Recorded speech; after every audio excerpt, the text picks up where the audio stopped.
안녕하세요. 반갑습니다. 메가랜드에서 비주얼과 젊음을 담당하고 있는 부동산 학개론 강의하는 이정호입니다. 네, 반갑습니다.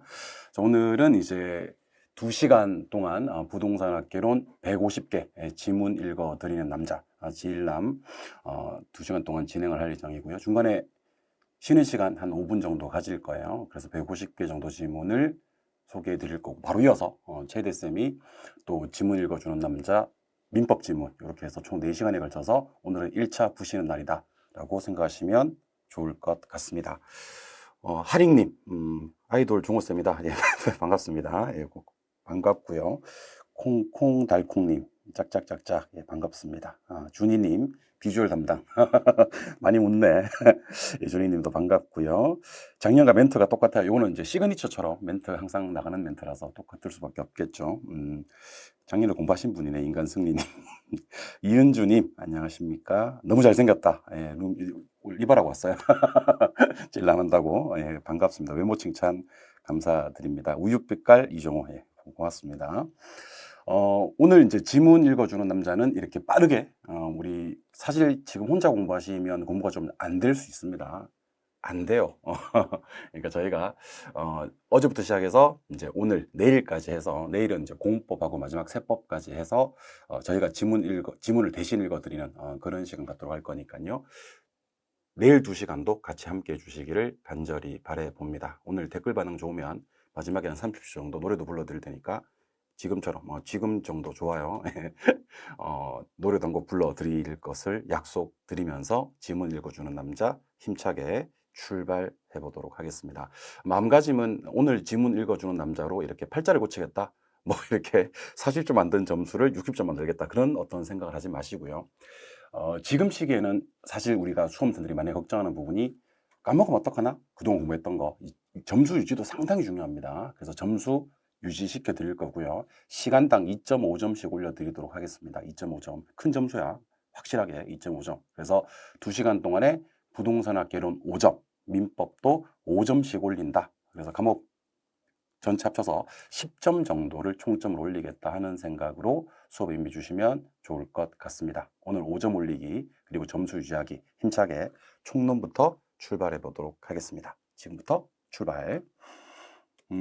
부동산학 총론에서는 당연히 복합 개념의 부동산을 기억하셔야 됩니다. 법경기입니다. 법경기. 참고로 복합 부동산은 법경기가 아니라 토지와 건물을 일체로 처리하는 부동산을 복합 부동산이라고 합니다. 그래서 3개 결합되면 말 길게 복합 개념의 부동산이고요. 토지와 건물 2개 결합되면 복합 부동산 기억하시고, 법 몇 개? 2개, 경 5개, 기술적 측면 4개를 기억하셔야 됩니다. 먼저 법 2개는 토지 및 그정청물 하는 것이 법률적 개념입니다. 민법상 부동산이고요. 준부동산, 요놈도 법률적 측면의 부동산입니다. 그래서 법률적 측면의 부동산은 토지 및 그정청물과 준부동산 딱 2개만 기억하시면 되고, 경제적 측면의 부동산이 산, 본, 생소상입니다. 산본, 생소상, 산본, 생, 소, 상. 그래서 자산자본, 생산요소, 소비재, 상품, 산본, 생소상은 무슨 개념? 경제적 개념. 나머지 공자위환이죠. 공간, 자연, 위치, 환경, 이런 놈들은 물리적 측면, 기술적 측면이 됩니다. 특히 조심하셔야 될 건 자로 출발하는 거 몇 개? 3개 있습니다. 자산이 있고 자본이 있고 자연이 있는데, 자산과 자본은 경제적 개념이고 자연은 기술적, 물리적 개념이 됩니다. 자로 시작하는 거 3가지 열심히 연습해 주시기를 바라봅니다. 이번에는 토지정착물로 가보도록 할게요. 토지정착물은 토지의 종속적인 정착물과 독립적인 정착물 구분하셔야 되고요. 아예 동산을 구분하셔야 됩니다. 아예 동산은 몇 개 있죠? 3개 있죠. 가수차 해서 가식 중인 수목, 경작 수확물, 임차인 정착물은 아예 동산이고, 독립 정착물, 그 동산은 토지 정착물조차 아닌 거고, 토지 정착물 중 독립은 일단 토지 정착물은 맞습니다. 4개 있습니다. 첫 번째 건물이요. 2번째는 명인방법 갖춘 미분리 과실이요. 3번째 명인방법 갖춘 수목이나 등기된 임목이요. 4번째가 타인 토지의 경작 대접되고 있는 농작물이 됩니다. 그래서 독립정착물 4개 한번 해보고 갈까요? 첫 번째 뭐요? 건물. 2번째는 명인방법을 갖춘 미분리 과실. 오케이. 세 번째는 명인방법을 갖춘 수목이나 등기된 임목. 네 번째는 타인 토지의 경작 재배되고 있는 농작물입니다. 네 가지 암기 되셨죠? 연습 충분히 하셔야 됩니다. 평가사 시험에서 나왔던 내용이니까 기억을 하시고요. 3번으로 갑니다. 우리 토지 용어 중에서 원탑이 뭐냐면 후보지와 이행지예요. 후보지와 이행지. 택지농지, 임지 이렇게 상호간에 전환되고 있으면 무슨 지고? 후보지고, 혹시 택지농지, 임지 내에서 전환되고 있으면 이행지가 됩니다. 그래서 후보지와 이행지의 공통점은 전환되고 있는 것을 후보지와 이행지라고 합니다. 전환된 거는 절대로 후보지 이행지 아닙니다. 후보지 이행지 전환되고 있는데 기억하시고, 아울러 수요량과 공급량의 개념도 사전적 개념입니다. 구매한 거, 판매한 거 아니고 구매하고자 하는 거, 판매하고자 하는 거다. 그래서 후보지 이행지 수요량 공급량을 같이 공부해 주시면 좋을 것 같아요. 후보지 이행지는 용도 전환 되고 있는데 기억하시고요. 수요량 공급량은 구매하려고, 판매하려고 하고 있는데 기억하셔야 됩니다. 상호간에 전환되고 있으면 후보지, 내에서 전환되고 있으면 이행지 기억하셔야 됩니다. 나지는 토지 위에 건물이 없는 토지입니다. 정착물이 없고 무슨 제한이 없는 토지? 사법상의 제약이 없는 토지입니다. 정착물 없고 사법상의 권리가 설정돼 있지 않은 토지고, 요때 토지 위에 건물 없고 사법상 제약이 없으면서 지목이 대인 토지를 물었을 때는 나대지라고 해야 됩니다. 그래서 결론적으로 건물 없어요? 사법상 제약이 없어요. 여기까지는 뭐요? 나지. 건물 없어요? 사법상 제약 없어요. 그런데 지목이 대입니다. 그랬을 때 나대지가 됩니다. 나지가 나대지보다 큰 개념이죠. 공지는 건물 짓다가 남겨둔 토지를 말합니다. 건물 짓고 남겨둔 토지. 그래서 건물 가지고 우리가 몇 개를 공부하실 수 있어야 되냐면 몇 개? 3개. 건물이 아예 없는 땅이 있어요. 건물이 있는 땅이 있고 건물 짓다가 남은 땅이 있습니다. 건물 없으면 나지, 건물이 있으면 건부지, 건물 짓다가 남은 토지는 공지가 된다. 기억해 주시기 바랍니다. 공지 알죠? 모르면 큰일 납니다.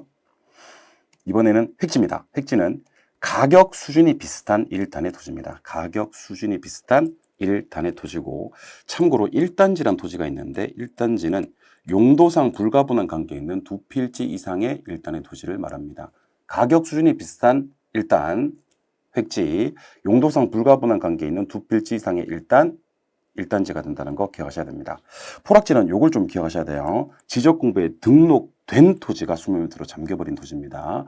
등록되지 않은 토지는 우리가 배우시는 토지 중에서는 빈지가 유력합니다. 빈지는 해안선부터 등록 지점 사이에 있는 토지로서 등록이 안 된 토지예요. 그러니까 법적 소유권은 없지만 활용실익이 있는 토지라면, 포락지는 지적 공부에 뭐된 등록된 토지가 수면 밑으로 잠겨버린 토지를 포락지라고 하는 겁니다. 정리되셨죠? 이번에는 주택으로 갑니다. 자, 다중주택은요, 일단 첫 번째 몇 개층? 3개층이 합니다. 두 번째 660제곱미터 이하인데 최근에는 여기까지 아셔야 됩니다. 바닥 면적의 합계가 660제곱미터 이하야 됩니다. 원래 바닥 면적 합계를 뭐라고 부르는데 연면적이라 부르는데, 요거는 법조문이 그대로 나오기 때문에 연면적으로 해석하지 마시고 바닥 면적의 합계로 기억하세요. 그냥. 오케이? 그리고 누가? 학생, 직장인이 장기간 거주할 수 있는 구조로서 독립된 주거 형태를 갖춘 것, 갖추지 않은 것, 갖추지 않은 것입니다. 실별로 뭐는 되는데 욕실은 되는데 취사는 안 되는 겁니다. 짓기는 해야 될 거 아니야. 욕실은 되는데 취사는 안 되는 거. 이걸 다중이라고 한다. 다중 몇 개층? 3개층이야. 무슨 면적의 합계? 바닥 면적의 합계가 660제곱미터 이하. 학생, 직장인이 장기간 거주할 수 있는 구조로서 독립된 주거 형태를 갖추지 않은 것입니다. 실별로 욕실 되어 치사 안 됩니다. 연립은 4개층이 합니다. 층수가 4개층이 하고요. 660제곱미터 초과입니다. 초과. 초과란 표현은 어디에서만 등장한다?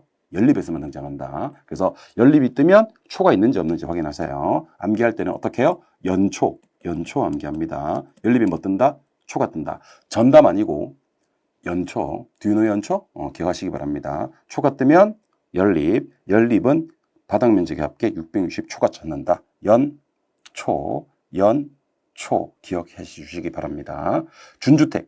준주택은 주택 외의 건축물입니다. 하지만 주거시설로 이용이 가능한 것들. 주택 외지만 주거시설로 이용이 가능한 것들을 주택법상 준주택이라고 하고, 준주택의 종류는 몇 개? 4개 있습니다. 기숙사, 오피스텔, 다중생활시설, 노인복지주택이 있습니다. 그 준주택은 지오다노 아니죠. 기오다노 맞습니다. 준주택 지오다노 아니죠. 기오다노 맞습니다. 기 뭐야? 기숙사, 오 오피스텔, 다중생활시설, 노인복지주택이 있습니다. 기억을 하셔야 됩니다. 도시형 생활주택, 우리가 흔히 뭐라고 부르죠? 도생이라고 합니다. 도생. 세대수 중요합니다. 300세대 미만. 규모 중요합니다. 국민주택 규모.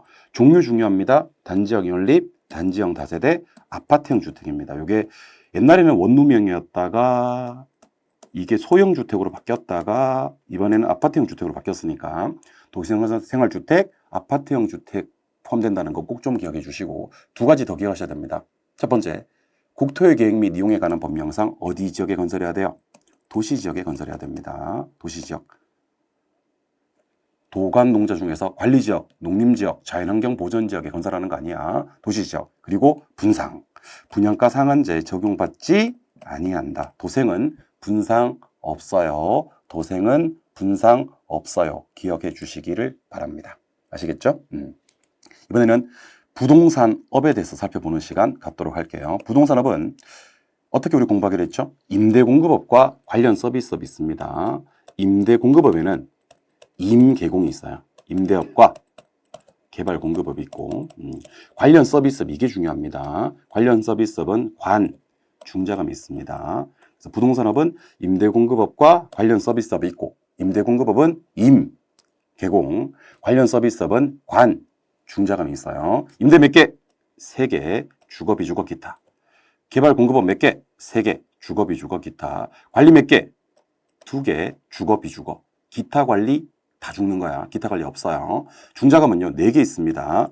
중개대리, 투자자문, 감정평가, 그리고 작년에 새로 들어왔던 분양대행업이 있습니다. 그래서 관련 서비스업을 6개 다 얘기해봐. 그러면 관리업의 주거관리, 비주거관리, 중자감의 중개대리, 투자자문, 감정평가, 분양대행업, 이 6개는 하늘의 2쪽이라도 기억을 하셔야 됩니다. 이번에는 토지 특성으로 갑니다. 토지 특성에서 제일 중요한 거 2가지만 꼽아보라면, 쌤 찍어주세요 이렇게 얘기를 한다면 찍으라면 찍겠어요. 예.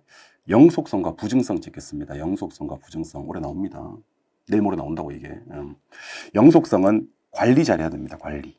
그리고 장기란 말이 뜹니다. 예외 없습니다. 장기 뜨면 예외 없이 영속성. 그리고 미래란 단어가 나옵니다. 그래서 가치, 직접하는 법, 이런 표현이 떠요. 장기 투자를 하면 소득이득과 자본이득을 다 얻을 수 있다. 이런 표현. 관리, 장기 투자, 소득이득, 자본이득, 미래, 가치, 직접하는 법이 뜨면 무슨 성? 영속성. 반드시 기억해 주셔야 됩니다. 영속성 중요합니다. 부증성은요, 토지를 이용할 때 어떻게 이용하자? 집약적으로. 집약적으로 이용해야 된다. 하나 더, 최유효 이용을 해야 됩니다. 집약적으로 이용하고 최유효 이용을 해야 됩니다.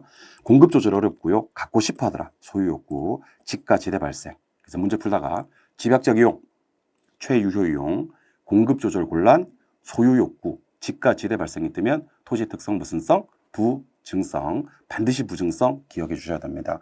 영속성과 부증성은 중요합니다. 오케이. 이번에는 토지 공급입니다. 이것도 너무 중요한데. 예. 토지 공급은요, 종류가 몇 개 있다? 2개 있다. 토지 무슨 공급과 물리적 공급과 무슨 공급? 경제적 공급. 경제적 공급을 뭐라 부른다? 용도적 공급.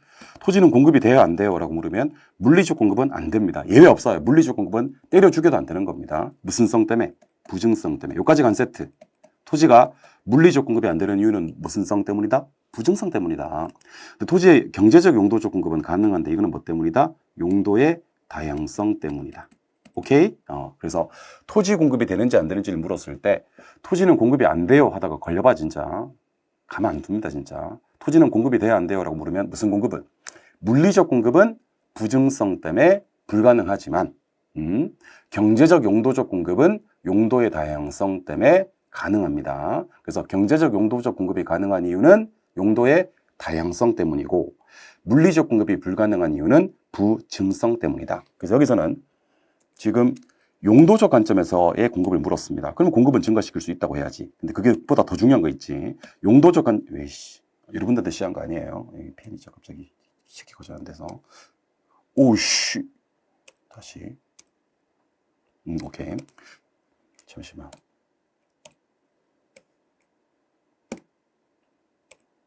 뭐, 이 생방송의 묘미 아니겠습니까? 그죠? 안 지키네. 이제 이게 돼. 욕을 하니까 되잖아, 봐. 토지는 용도적 관점에서 공급을 증가시킬 수가 있거든요. 이거는 용도의 다양성 때문이다가 한 세트예요. 여기 부증성 때문에 틀려요. 부증성 때문에는 물리적 공급이 불가능하다고 해야 되고, 용도적 공급이 가능한 이유는 용도의 다양성 때문입니다. 아시겠죠? 예, 화난 거 아니에요. 화난 거 아니에요. 자, 이번엔 토지 특성 연습인데요. 물론 영속성과 부증성 위주로 기억을 하셔야 되겠습니다만, 요 지문에 있는 내용들 다 읽으셔야 됩니다. 여기 있는 것들은 숙제. 여러분들이 반드시 읽어보시고 이 단어 떴을 때 무슨 성 하는 거 숙제로 오늘 내로 소화해 주시기 바랍니다. 오늘 내로 소화할 자신이 없는 분들은 캡처하세요. 핸드폰으로 찍어서 이거는 수단과 방법을 가리지 말고 요 표는 오늘 내로 완성해 주시기 바랍니다. 이번에는 부동산 경제론으로 출발하도록 하겠습니다. 부동산 경제론. 수요의 정의. 최근에 정의를 많이 묻습니다, 여러분들 실제로. 수요의 정의는 뭡니까? 그러면 수요는 일정 기간 구매 능력을 가지고 있는 사람이 구매하고자 하는 욕구. 이게 제일 중요합니다. 구매하고자 하는 욕구. 실제로 구매한 그러면 다 죽는 거야. 그래서 우리 앞에서 배웠던 거. 후보지행지는 용도 전환 되고 있는데 수요량은 구매하고자 하고 있는데 기억하셔야 됩니다. 있는데 기억하셔야 돼요. 근데 수요량은요. 반드시 구매 능력을 수반한 유효 수요만 수요예요. 구매 능력이 없는 것은 수요다 아니다? 아니에요. 구매 능력이 없으면 잠재 수요, 예비 수요라고 합니다. 잠재 수요, 예비 수요는 수요다 아니다? 아니다. 걔는 소요, 니즈예요. 예비 신랑, 신랑 아니듯이 예비 수요, 수요 아닙니다. 수요는 반드시 구매력을 수반한 뭐만? 유효 수요만 수요가 된다. 꼭 좀 기억을 하셔야 됩니다. 그래서 수요 정의에서는 구매력을 갖춘 유효 수요만 수요다. 구매력이 없으면 소요지, 수요 아니다. 그리고 수요량은 구매하고자 하는 거다. 꼭 기억을 해주시기 바랍니다. 이번에는 유량과 자량입니다. 유량과 자량은 작년 시험에 떴기 때문에 올해는 그냥 제자가 보통 달인, 제자가 보통 달인만 기억하시면 돼요. 제자가 보통 달인이 뭐다? 저량이다. 그래서 재고, 자산, 가치, 보급률, 통화량, 단기, 인구. 조심하셔야 될 건 통화량 요놈은 얼핏 보면 유량 같은데 통화량의 정의는 일정 시점에서 한 국가의 화폐 총액을 갖다가 우리는 통화량이라고 부르거든요. 통화량은 대표적인 자량이다 라고 기억하시면서 저제자가, 뭔 제자가? 저제자가 보통 달인. 어디 있는 제자? 저기 있는 제자. 여기 있는, not here, but over there. 저제자가 보통 달인이 된다. 저제자가 보통 달인이 된다. 저제자가 보통 달인. 저제자가 보통 달인 기억해 주시기 바랍니다. 유량과 자량은 여러분들 읽어보세요. 통과합니다. 이번에는 19번 시험에 나옵니다. 수요 변화 요인입니다. 수요 변화 요인 연습 시험에 나옵니다. 후회하지 마. 내일 모레 나온다고 이게. 내일 모레 나옵니다. 그러니까 요거는 반드시 연습을 하셔야 됩니다. 대출금리 상승 수요 감소입니다. 바로 튀어나와야 돼. 대체재 쪽 수요 증가. 대체재 쪽 수요가 증가되면 내 거 수요는 감소됩니다. 수요, 내가 뭘 잘못하고 있나? 수요 감소. 오케이. 수요 감소. 선호도 감소. 수요 감소입니다. 보완제 가격 하락. 수요 증가입니다. 가격이 떨어질 것으로 예상한다. 수요 감소입니다. 거래세 인하. 수요 증가입니다. 지금부터는 공급입니다. 노동자 임금 상승. 공급 감소. 원자재 가격 상승. 공급 감소. 실질 소득 증가는 수요 증가. 토지 가격 상승. 공급 감소입니다. 공급 감소. 그 다음에 대체재 쪽 수요 감소. 그럼 내 거 수요는 증가됩니다. 이거 수요 증가입니다. 수요 증가. 건설 원가 절감. 공급 증가입니다. 보조금 축소. 공급 감소고요. 건설업체 수 증가. 공급 증가라는 것을 반드시 기억해 주시기 바랍니다. 수요 변화 요인 연습. 수요 공급 변화 요인이 되겠지. 요거 연습은요. 단어 딱 튀어나왔을 때 바로 답하는 연습을 좀 해주셔야 됩니다. 예를 들면 집에서 대체주택에 대한 수요 감소 그러면 수요 증가 바로 튀어나와야 된다니까. 건설업체 수 증가 뜨면 공급 증가 이렇게 바로 튀어나와야 된다니까. 보완재 가격 하락 그러면 수요 증가 이렇게 바로 튀어나와야 된다니까. 건축 원자재 가격 상승 공급 감소 이렇게 바로 튀어나와야 됩니다. 오케이? 즉각적인 대답을 하실 수 있어야 됩니다. 우리에게 필요한 건 스피드예요. 아는 건 다 알아요. 3박 4일 주면. 그러니까 우리에게 필요한 건 스피드. 특정 단어 던졌을 때 특정 수요 증가, 수요 감소, 공급 증가, 공급 감소를 연습하시기 바랍니다. 오늘 숙제. 내일 모레 나오니까. 20번. 시험에 나옵니다. 이제 안 먹히지. 이제 계속 나온다 그러니까. 20번. 저 믿어봐요. 이거 20번 이거 시험에 나옵니다. 이거 20번 시험에 나옵니다. 무조건 나옵니다. 이거. 자, 수요 증가폭이 공급 증가폭보다 크다. 뭐만 보기로? 큰 것만 보기로 수요 증가 보시면 돼요. 그러면 가격 상승의 양 증가입니다. 수요 감소폭이 공급 감소폭보다 크다. 뭐만 보시면 돼? 수요 감소만 보시면 돼. 그러면 가격 하락의 양 감소. 크다면이 나왔을 땐 큰 것만 보기로, 작은 것만 하기로, 개무시하기로. 작은 건 개무시하기로. 작은 건 개무시하셔야 됩니다. 크다면이 나오면 큰 것만, 작은 것은 개무시. 방금 소리 들었어요? 네, 핸드폰 접속하기 잘못했어.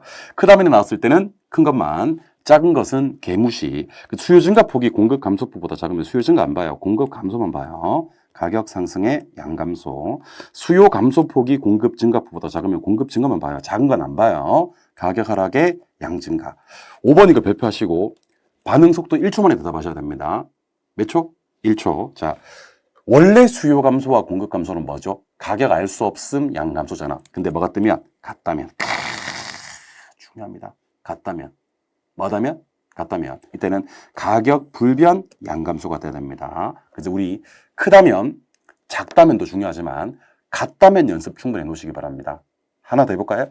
수요 증가, 공급 증가가 같으면 가격 불변의 양 증가. 수요 감소, 공급 감소가 같으면 가격 불변의 양 감소.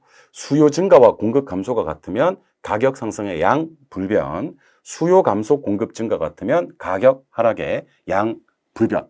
4개밖에 없으니까 같다면 알 수 없음이 불변되는 과정을 1초 만에 소화해 주시기를 바래 봅니다. 같다면이 나오면 알 수 없음은 불변으로 바뀐다. 그래서 같다면이 뜨면 뒤에 불변이 있는지 없는지를 먼저 한번 바라봐 주시고 알 수 없음이 불변으로 바뀐다는 것을 반드시 기억해 주시기 바랍니다. 이해하셨죠? 오케이. 21번으로 갑니다. 21번. 수요가 증가한대요. 수요가 증가한대. 요거 2개 묶어 놓으실까요? 우리 21번하고 22번을 좀 묶어 놓으주세요. 21번과 22번을 묶어 놓으주시고. 수요가 증가되면 가격은 뭐하고? 상승합니다. 가격은 상승하고 양은 증가되는데 그게 중요한 게 아니고 공급이 비탄력적일 때가 있고 공급이 탄력적일 때가 있습니다. 비탄력적일 때는 기울기 뭐함? 가파름. 기울기 가파를 때는요. 가격이 더 크게 상승합니다. 더 크게. 양은 더 적게 증가되고요. 공급이 탄력적일 때는 기울기가 마다 완만합니다. 기울기 완만하면 가격은 더 작게 상승합니다. 그래서 한 번 더 이 지문 2개 통째로 기억하시는 겁니다. 통째로. 수요가 뭐 했다? 증가했다. 오케이. 가격이 뭐 할 건데? 상승할 건데.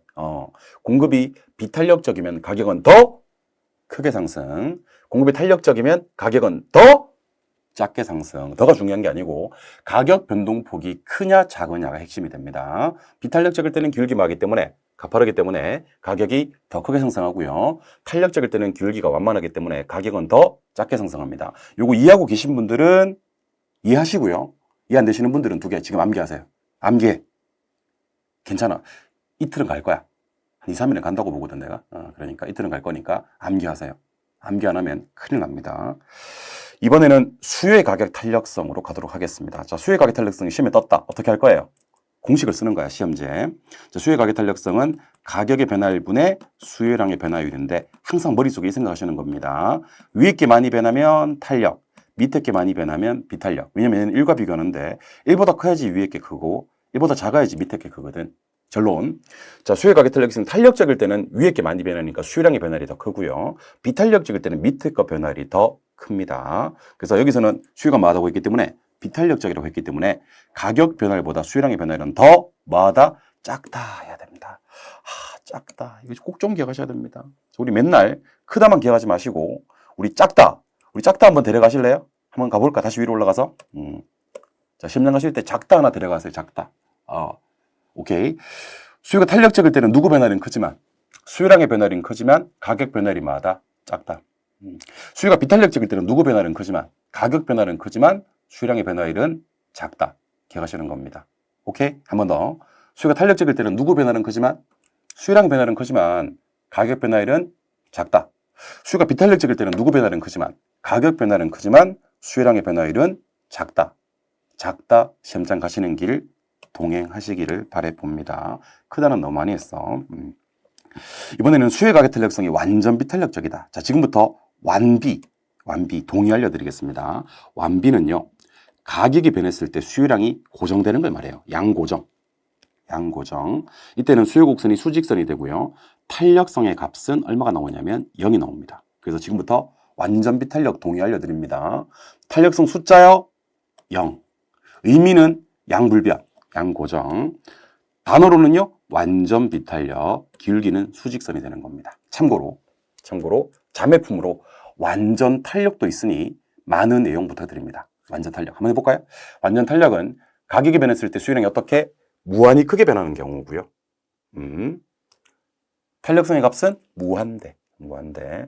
그 다음에 수요 곡선은요, 수평선이 된다라고 해야 됩니다. 그래서 완탄, 수요량이 무한히 크게 변화, 무한대, 수평선이 같은 말이고요. 완비, 양고정, 수직선, 탄력성 값 0이 동일하다는 것을 반드시 기억하셔야 됩니다.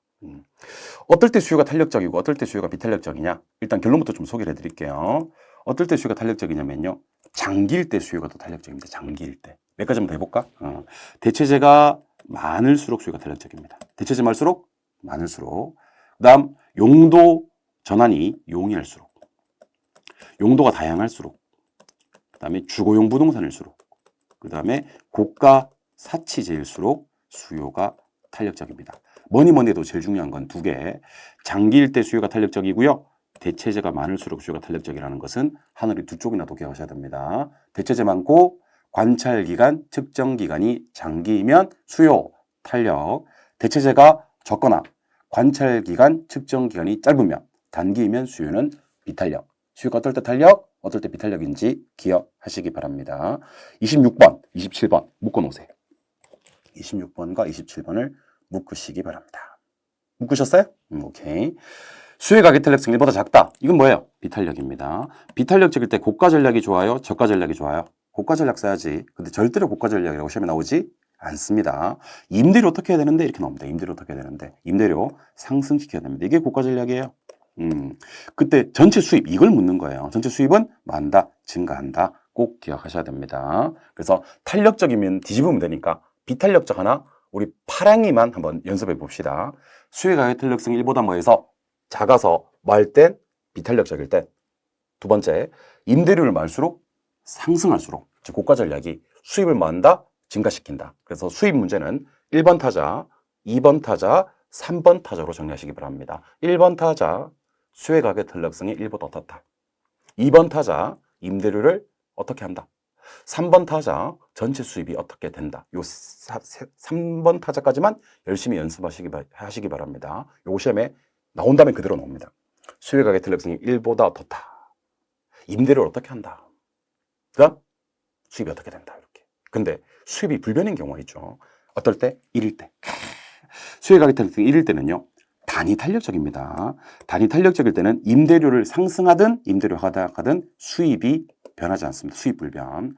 그래서 지금부터 우리 부동산 학에서는요, 예전부터 전해져 내려오는 4대 불변이 있는 거 알고 계시죠? 4대 불변. 4대 불변을 완성해 보도록 하겠습니다. 그리고 출제위원들은요, 불변이란 테마를 사정없이 좋아합니다. 불변 테마. 일단 완탄 그럴게요.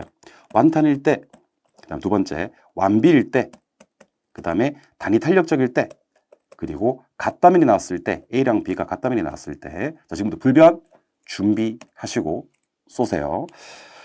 완전 탄력적일 때는요, 가격 불변 해야 됩니다. 가격 불변, 기울기 수평이니까. 완전 비탄력적일 때는 양 불변 해야 됩니다. 기울기 수직이니까. 단위 탄력적일 때는 방금 했었어요. 수입 불변 하셔야 됩니다. 수입이 불변입니다. 양이 불변이 아니야. 그다음에 같다면이 나오면 알 수 없음 불변. 알 수 없음이 불변. 우리 부동산학에서 아주 예전부터 전해져 내려오는, 기원 전부터, 비포 센츄리, BC부터 전해져 내려오는 4대 불변이 있습니다. 완탄일 때 뭐 불변? 가격 불변. 완비일 때 양 불변. 단위 탄력적일 때 수입 불변. 같다면은 알 수 없음 불변입니다. 한 번 더. 완탄, 가격 불변. 완비, 약물면, 단위 탄력, 수입 불변, 같다면은 알 수 없음 불변입니다. 인간 승리님이 종호쌤은 예열되면 목소리가 커져요. 이렇게. 말리지 마, 오늘. 예를 많이 됐어, 오늘. 다 죽여버릴 거야. 자, 28번. 28번. 수요든 공급이든 똑같은 게요. 장탄 단비는 똑같아요. 그래서 아까 수요일 때도 장기 탄력자기로 했는데 공급도 마찬가지. 공급 이놈도 언제로 가면?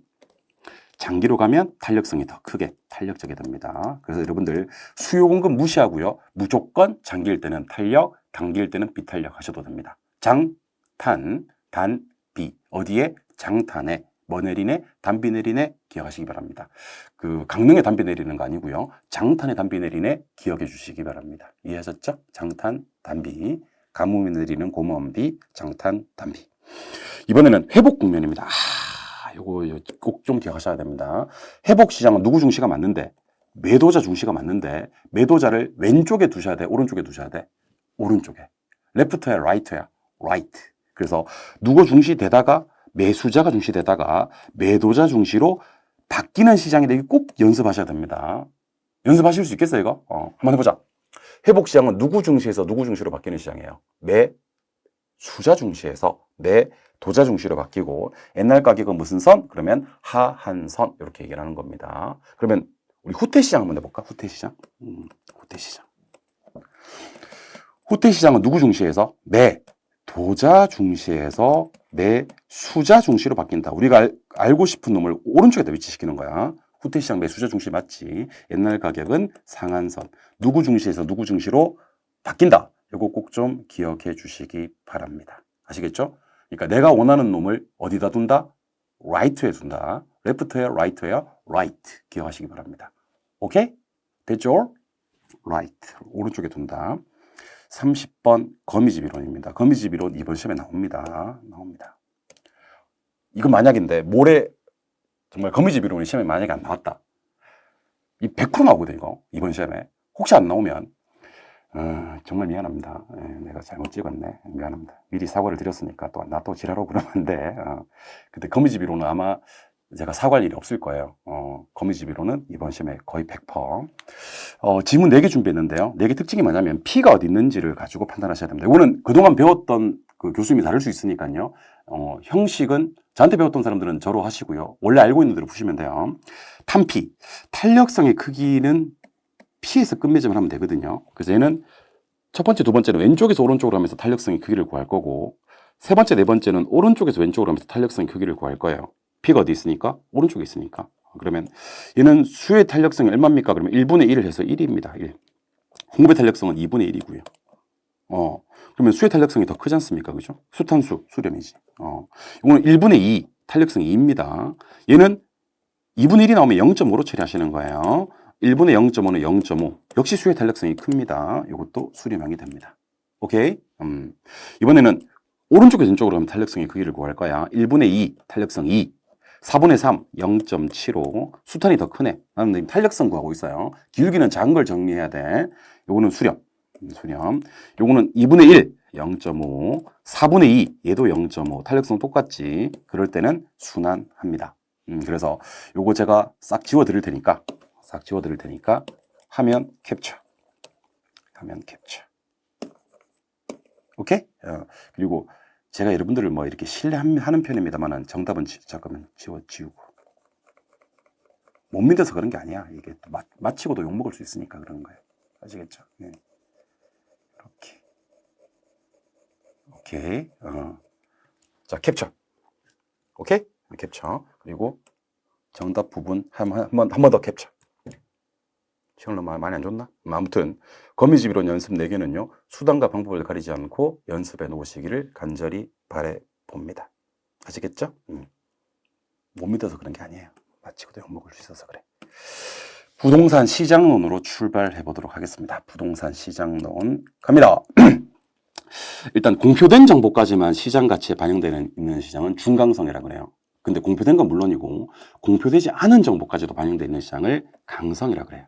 뭐라고요? 강성. 강성은 2개가 없어요. 정보 비용이 없어요. 정보를 다 알고 있는데 뭐. 초과 이윤도 없어요. 근데 정상이윤까지 없다 그러면 안 돼. 정상이윤은 존재를 합니다. 여러분들 그 완전과 강성은요. 정보를 다 알고 있기 때문에 정보 비용 없고 초과이윤은 없지만 정상이윤은 존재한다. 기억하시기 바랍니다. 출발 한번 해볼까요? 강성입니다. 정보 비용 없어요. 초과이윤 없어요. 정상이윤은 이제 없어요 하면 다 죽는 거야. 있어요. 기억하시기 바랍니다. 두 개 없고 하나 있습니다. 강성과 완전. 정보 비용 없어요. 초과이윤 없어요. 정상이윤은 있어요. 이렇게. 자, 그리고 정말 유명한 질문 또 나오지. 부동산 시장은 완전해, 불완전해? 그러면 당연히 불완전해. 부동산 시장이 어떻게 완전해? 불완전하지. 하지만 할당이 될 수 있습니까? 그러면 얼마든지 될 수 있다. 불완전, 독점, 부동산, 할당, 쌉 가능. 그 어떤 시장 덜당이 될 수 있습니다. 초과이윤만 못 얻으면요. 그 어떤 시장도 할당이 될 수 있다를 기억하셔야 됩니다. 어떤 시장도 할당, 쌉 가능입니다. 이번엔 여가현상입니다. 여가현상. 자, 저가주택의 수요가 증가됩니다. 저가를 사람들이 많이 찾으면 하향여가 됩니다. 중요합니다. 저가가 증가되면 하향여가인데 혹시 저가주택의 수요가 감소되면 무슨 여가 될까? 반대입니다. 상향여가 됩니다. 그래서 여러분들 저가가 주어입니다. 항상 저가 쪽 수요가 증가되어 버렸을 때는 하향여가고, 오케이. 저가 쪽 수요가 감소되어 버리면 상향여가다. 요거 저가 쪽 수요 감소 상향여가가 올 4월 달에 있었던 감정평가 시험에 나왔으니까 꼭 한번 연습하시고 들어가세요. 자, 그러면 묻고 답하기 한번 해볼까요? 네, 오케이. 저가 수요가 증가되면 하향여가예요. 저가 쪽 수요가 감소되어 버리면 상향여가입니다. 저가 증가 하향, 저가 감소 상향으로 기억해 주시기 바랍니다. 연습되셨죠? 2.5점 올라가는 소리가 들려? 점수가 유지되는 느낌이 드냐고. 그렇게 돼야 됩니다, 여러분들. 알겠어요? 네. 지문특강 하나로 팔자 고치려고 그러면 안 돼. 막 이렇게 아까 댓글 보니까 쌤 제가 60점 나오는데 80점 맞고 싶어요. 이 강의를 통해서. 그런 건 세상에 없어. 없어요. 그러니까 한 2.5점 정도. 그리고 다음 시간에 또 한 2.5점 정도. 5점 정도 올린다라는 느낌이 중요할 것 같아요. 아시겠어요? 혹시 그 지문특강으로 이렇게 그 10점 올릴 수 있다. 이런 얘기를 하시는 분들이, 교수님들이 계시면 여러분들 힘들려고 하는 거예요. 안 돼, 불가능해, 이제. 진작 했었어야 돼. 세틀같이 많은 날들마다, 잔소리 그만하고, 34번으로 가도록 하겠습니다. 자, 여기가 무슨 주택이죠? 저소득층 주거지역입니다. 저소득층 주거지역에서는 무조건 상향여가만 발생하거든요. 그런데 뭐가 커야 되면 가치 상승분이 커야 돼요. 가치 상승분이. 그래서 저가 쪽에서는 무슨 여가 발생하는데? 상향여가 발생하는데 뭐가 클 것? 가치 상승분이 커야 되고요. vs 고가주택 지역에서는요, 하향여가가 발생하거든요. 이때는 뭐가 클 것? 계량 비용이 클 것. 요거 기억하셔야 됩니다. 요거 두 개 지금 외우세요. 갑니다. 저가주택 시장이 상향여가 되려면 뭐가 클 것? 가치 상승분이 클 것. 고가주택 시장이 하향여가 되려면 뭐가 클 것? 계량 비용이 클 것. 꼭 기억해 주시기 바랍니다. 아시겠죠? 오케이. 저가가 상향되려면 가치 상승분 클 것. 고가가 하향되려면 계량 비용이 클 것. 그리고 35, 36, 37. 35, 36, 37. 요게 이제 그 유명한 지대론입니다. 지대론. 시험장 가시는 길 지대론 데려가세요. 지대론 데려가셔야 됩니다. 자, 마샬의 지대설. 그러면 이건 준지대입니다. 마샬은 무슨 지대? 준지대인데, 준지대는 토지 이외에서 생기는 겁니다. 사람이 만든 기계, 기구에서 생기는 거고요. 절대로 영구적 성격이 아닙니다. 일시적 성격입니다. 얘랑 비교해야 될 게 파레토의 경제지대가 되겠죠. 그래서 지금부터 경제지대와 준지대를 비교해 드릴게요. 경제지대는 뭐야? 경제지대는 파레토, 토지, 영구적이라면, 준지대는 토지 이외, 사람, 마샬, 일시적. 꼭 기억하시기 바랍니다. 맨날 지금 어떻게 나오냐면, 마샬의 준지대는 영구적이다. 이렇게 나오는 겁니다. 마샬의 준지대는 뭔데? 일시적인데. 왜 맨날 나오겠어요? 맨날 틀리니까. 맨날 나오는 겁니다. 여러분들의 그 잘못이 있다면 출제원들이 노력하지 않게 만들어준 재해가 있다고 저는 판단이 됩니다. 맨날 똑같은 걸 냅니다. 왜? 맨날 틀리니까.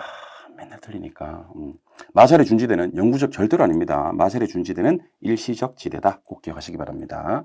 리카도의 차익 지대설은요, 비옥도, 수학 체감에 두 가지만 더 기억합시다. 리카르도의 차익지대설은요. 한계지에서 지대가 없어요. 제로예요. 그리고 가지입니다. 가지. 가지 알죠? 가지. 가격이 지대를 결정합니다. 가격이 지대를 결정하고 지대는 잉여라고 부릅니다. 이등잉여. 그래서 리카르도의 차익지대설은 지대 발생 원인을 비옥도의 수학 체감, 한계지 지대 없어요. 가지. 가격이 지대 결정하고요. 지대는 두 글자로 잉여입니다. 그 변에서 마르크스의 절대지대설은 토지를 소유하고 있다는 독점적 지위 때문에 지대가 한계지에서도 발생합니다. 한계지에서 지대가 발생하는 유일한 지대설이 마르크스의 절대지대설이다. 그래서 암기하실 때는 절대지대설에서는 절대적으로 지대가 발생한다라고 암기하시기 바랍니다. 절대지대설은 절대적으로, absolutely 지대가 발생한다. 그리고 절대지대설은 지가입니다. 지가. 지대가 가격을 결정해요. 가지 반대. 그리고 지대를 잉여로 보지 않고 비용으로 봅니다. 그래서 차익지대설은 가지, 잉여라면 절대지대설은 지가, 비용이다. 반드시 기억해 주시기 바랍니다. 아시겠죠? 튀넨. 튀넨은 위치지대설인데요. 요거 수송비 강조하신 분이죠. 우리 부동산학에서 튀넨 포함해서 수송비 강조하신 분이 세 분이 계십니다. 수송비 강조하신 분이 튀넨, 헤이그, 베버입니다. 튀헤베 기억하셔야 됩니다. 튀넨, 헤이그, 베버가 각각 수송비 강조하신 분이고 튀넨은 위치지대설에서, 헤이그는 마찰비용 이론에서, 베버는 채소비용 이론에서 각각 수송비를 강조하였다. 기억하시기 바랍니다. 그래서 운 좋으면 수송비 떴으면 튀헤베만 알아도 한 문제 맞추는 경우도 있으니 튀넨, 헤이그, 베버는 각각 수송비 강조했다. 기억해 주시기 바랍니다. 동심원 이론. 자, 지금부터 요건 좀 묶어 놓으세요. 39번부터 41번까지. 39번부터 41번까지가 이제 도시 공간 구조론입니다. 도시 공간 구조론. 버제스의 동심원 이론은요. 도시 생태학적 관점 기억하셔야 되고요. 침입, 경쟁, 천이 기억하셔야 되고요. 동심원 5개 순서를 하늘의 두 쪽으로도 기억하셔야 됩니다. 중심 업무지구 있고요. 점이지대 있고요. 점이지대를 전이지대라고도 합니다. 그리고 주거지역이 3개 주거지역이 있어요. 저소득 주거지, 고소득 주거지, 통근자 주거지. 이렇게 해서 5개. 그래서 암기하실 때는 중전, 저 고통스럽습니다. 이렇게 암기하시는 겁니다. 중전, 저 고통스럽습니다. 이거 아주 고통스럽게 얘기해야 돼. 중전, 고저통스럽습니다. 그럼 다 죽는 거야. 중전, 저 고통스럽습니다. 저소득층 주거지가 제일 먼저 나와요. 그리고 2개 별표, 점이지대와 통근자지대는 버제스의 동심원 이론 트레이드마크예요. 그러니까 점이지대하고 통근자지대는 선형 이론이나 다핵심 이론에서는 나오지 않는다는 걸 기억해 주시기 바랍니다. 아시겠죠? 점이지대와 통근자지대는 어디서 나오지 않는다? 선형 이론과 다핵심 이론에서 나오지 않습니다. 호이트의 선형 이론은 반드시 나와야 되잖아요. 요거 별표, 교통입니다. 교통. 교통축에 고소득층 주거지가 입지해요. 고소득층. 주택 지불 능력이 높은 사람들이 입지한다 하는 것이 호이트의 선형 이론입니다. 교통축, 교통망, 교통노선은 호이트의 선형 이론의 트레이드마크입니다. 해리스 월만의 다핵심 이론에서는 핵이 성립하는 원인 몇 개 있냐면 4개 있거든요. 상호 편익을 가져다 주는 활동을 동종이라고 그럽니다. 얘들은 집적하고요. 이종들은 분산해요. 그 다음에 지대 지불 능력의 차이, 특정 시설이나 위치의 필요성, 이런 핵이 성립하는 원인 4가지를 연습해 주시면 좋을 것 같습니다. 이번에는 어디부터 어디까지를 묶냐면 42번부터 46번까지를 묶어주시기 바랍니다. 42부터 46까지. 요게 입지 선정 중에서 서비스업 입지론입니다. 사실 서비스업의 입지론은 상업 입지론 그러기도 하는데요. 5분입니다. 5분. 크리스탈러, 레일리, 컨버스, 허프, 넬슨입니다. 허프, 넬슨. 그 중에서 크리스탈러는요. 도달 범위하고 최소 요구 범위라는 단어, 이 중심지 계층화 때문에 야기되는 건데, 도달 범위는 특정 기능을 유지하기 위해서 필요라는, 다시 한 번 더. 도달 범위라는 것은 수요가 0이 되는 곳까지의 거리를 도달 범위라고 합니다. 한 번 더. 수요가 0이 되는 곳까지의 거리는 무슨 범위? 도달 범위.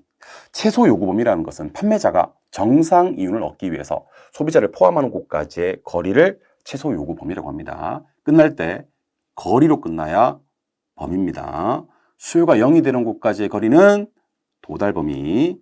판매자가 정상인 얻기 위해 소비자를 포함하는 곳까지의 거리를 최소 요구 범위, 거리는 범위다. 기억하셔야 됩니다. 그래서 여기서는 제가 지금 불러드릴 테니까 한번 기억해 보세요. 5개 용어를 좀 정리하셔야 됩니다. 5개 용어. 첫 번째는 도달 범위. 두 번째는 최소 요구치. 세 번째가 최소 요구 범위. 한 번 더. 도달 범위, 최소 요구치, 최소 요구 범위. 그리고 중심지와 배후지를 좀 아셔야 될 게 중심지 재화 및 서비스라는 단어가 있거든요. 중심지 재화 및 서비스. 요거는 네 번째에서 중심지에서 배후지로 제공되는 재화 및 서비스를 얘기하는 겁니다. 누가 제공합니까? 그러면 중심지. 누가 제공받습니까? 그러면 배후지. 이렇게 한번 연습을 해주시기 바랍니다. 이번에는 허프입니다. 허프는 확률 모형인데 확률을 결정하는 요소가 몇 개 있습니까? 그럼 여러분들은 3개 있습니다. 라고 얘기해 주셔야 됩니다. 확률을 결정하는 요소는 몇 개? 3개. 그 3개가 뭐다? 수거면 하시는 거예요. 뭐요? 수거면. 점포수, 점포와의 거리, 점포 면적, 확률 모형입니다. 이 중에서 공간 마찰계수라는 표현이 나오는데 마찰계수 어떨 때 커지고 어떨 때 작아지는지 2개만 연습하시면 됩니다. 요거는 조금만 멀어지면 안 가겠다고 버팅기는 저항값으로 이해하시면 돼요. 교통조건이 나쁘거나 일상용품일 때는 저항 많이 합니다. 커지는데 교통조건이 양호하거나 전문품일 때는 공간 마찰계수 값은 작다. 이 2개만 암기할게요. 교통조건이 양호하거나 전문품일 때는 공간 마찰계수가 작고요. 교통조건이 불량하거나 일상용품일 때는 안 가려고 많이 버팅깁니다. 커진다. 기억하셔야 됩니다. 경계 지점을 제시하신 분은 컨버스입니다. 그래서 암기할 때는 큰 버스를 경계하자 이렇게 암기해 버리세요. 뭐를 경계하자? 큰 버스를 경계하자. 큰 버스의 받침 어떻게 됐지?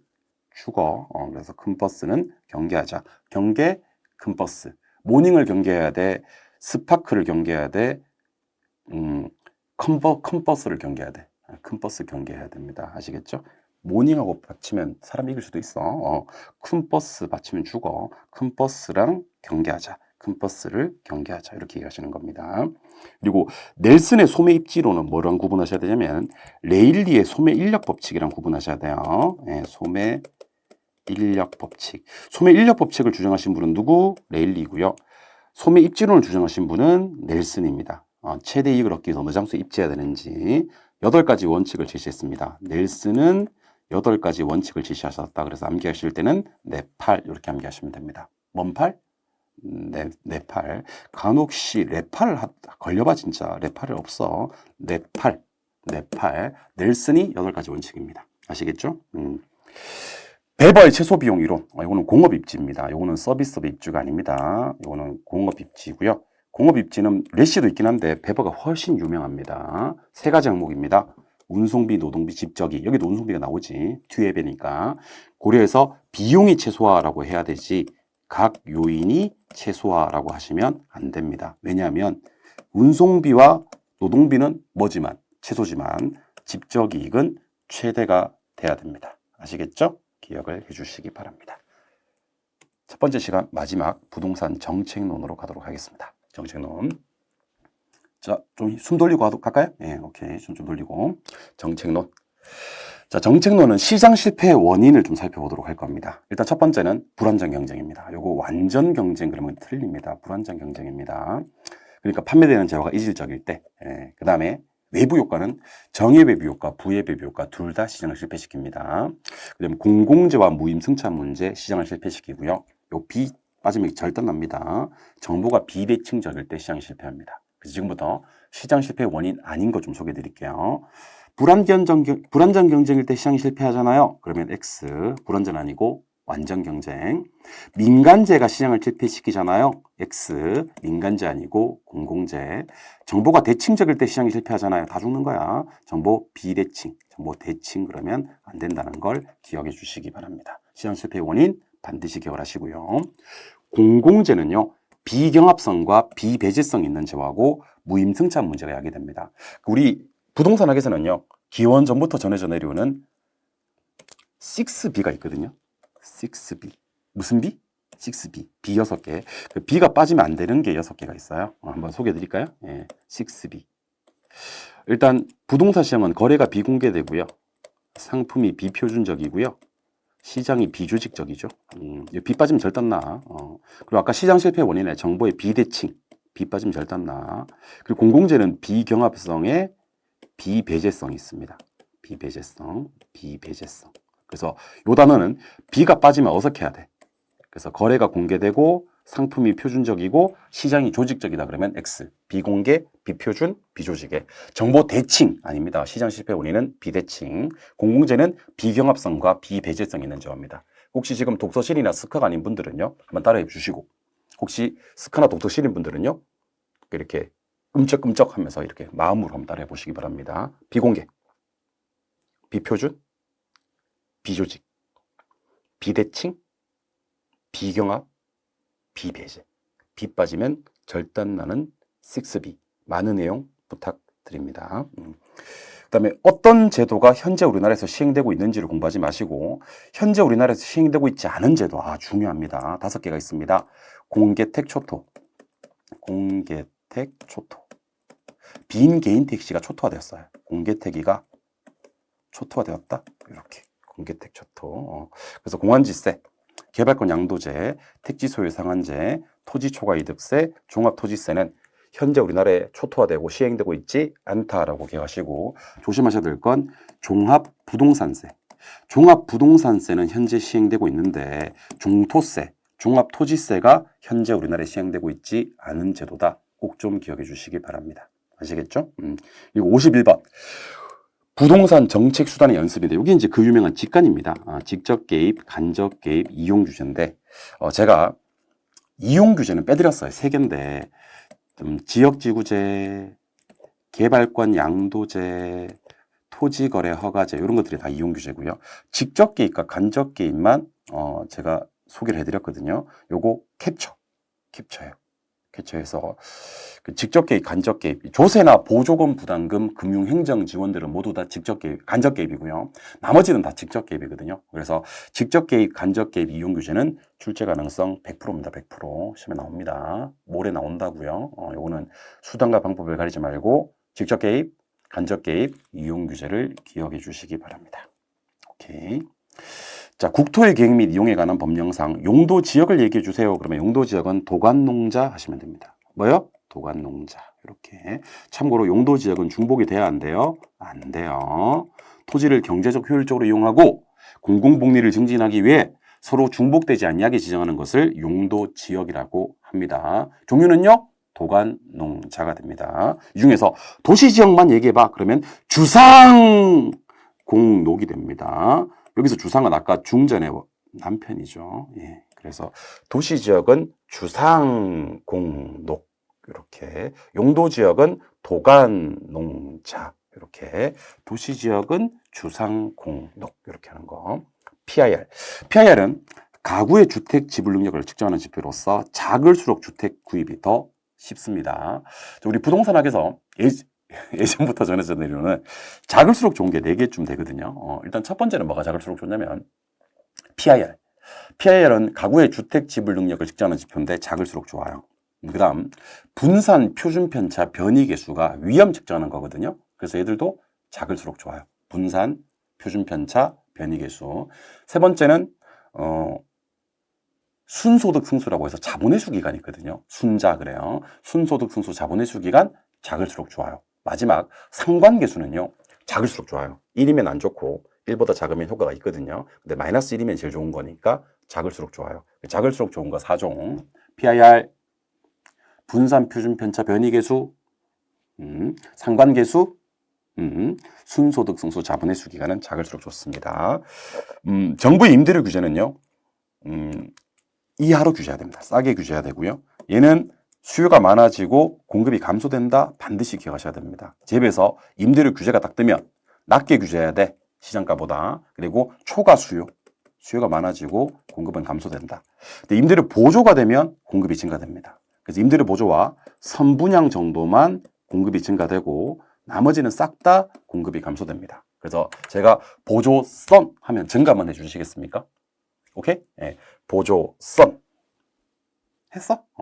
임대료 보조와 선분양만 공급이 증가되고요. 나머지 대부분의 정책들은 공급이 감소됩니다. 임대료 규제도 공급 감소, 분양가 규제도 공급 감소, 후분양 제도도 공급 감소, 양도세가 중과세되어서 주택 공급 동결 효과가 나타나도 공급이 감소됩니다. 외우지 마. 다 공급 감소니까 보조선 증가, 보조선만 증가, 나머지는 다 감소.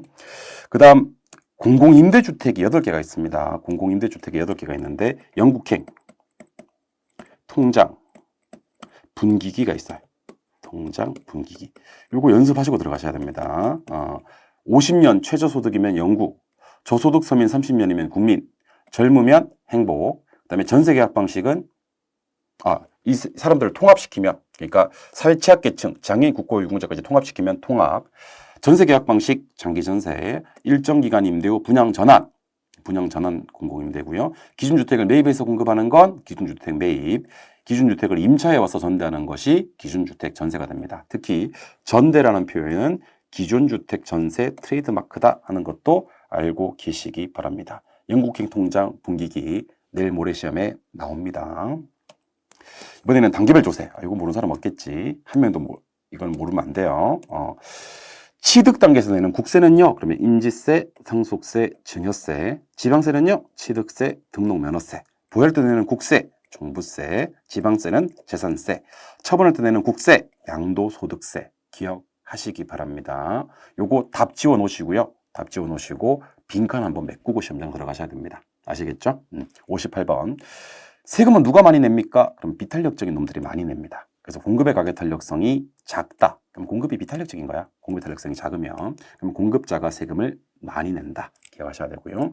경제적 순손실이라는 놈은 탄력적일수록 커진다는 것만 기억하시면 돼요. 경제적 순손실은 수요 또는 공급이 탄력적일수록 커진다. 그럼 당연히 비탄력적일수록 작아지겠죠.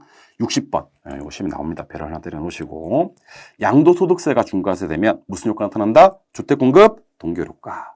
주택공급 동결효과의 정의는요, 양도소득세 납부하지 않기 위해서 처분하고 기피하고 공급 감소되고 주택가격 상승합니다. 하나만 더 필기 놓으세요. 보유기간이 늘어나는 현상이 발생합니다. 그러니까 처분 안 한다는 얘기예요. 늘어나는 현상이 발생한다. 이것도 내일 모레 시험장에 가시면 확인하실 수 있을 겁니다. 양도세 중과 시 주택공급 동결효과입니다. 양도소득세 납부 안 하려고 처분을 기피합니다. 공급은 감소되고요. 가격은 상승하고요. 보유기간 늘어납니다. 여러분들 화면 보지 말고 눈 한번 감아봐. 내가 질문하면 대답 한번 해봐요. 양도세 눈 감았어요? Close your eyes. 양도세 중과됐습니다. 묻는 말에 대답해요. 보유기간은요? 늘어납니다. 처분은요? 기피합니다. 공급은요?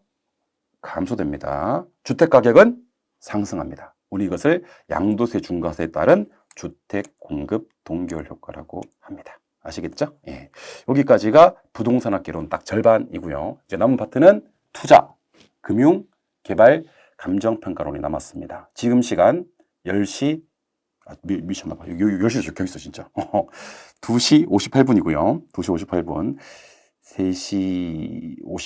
3시 8분에 다시 시작하도록 하겠습니다. 잠깐 이렇게 물 한 잔 깔끔하게 먹고 10분 뒤에 다시 뵙도록 하겠습니다. 10분 뒤에 뵙도록 할게요.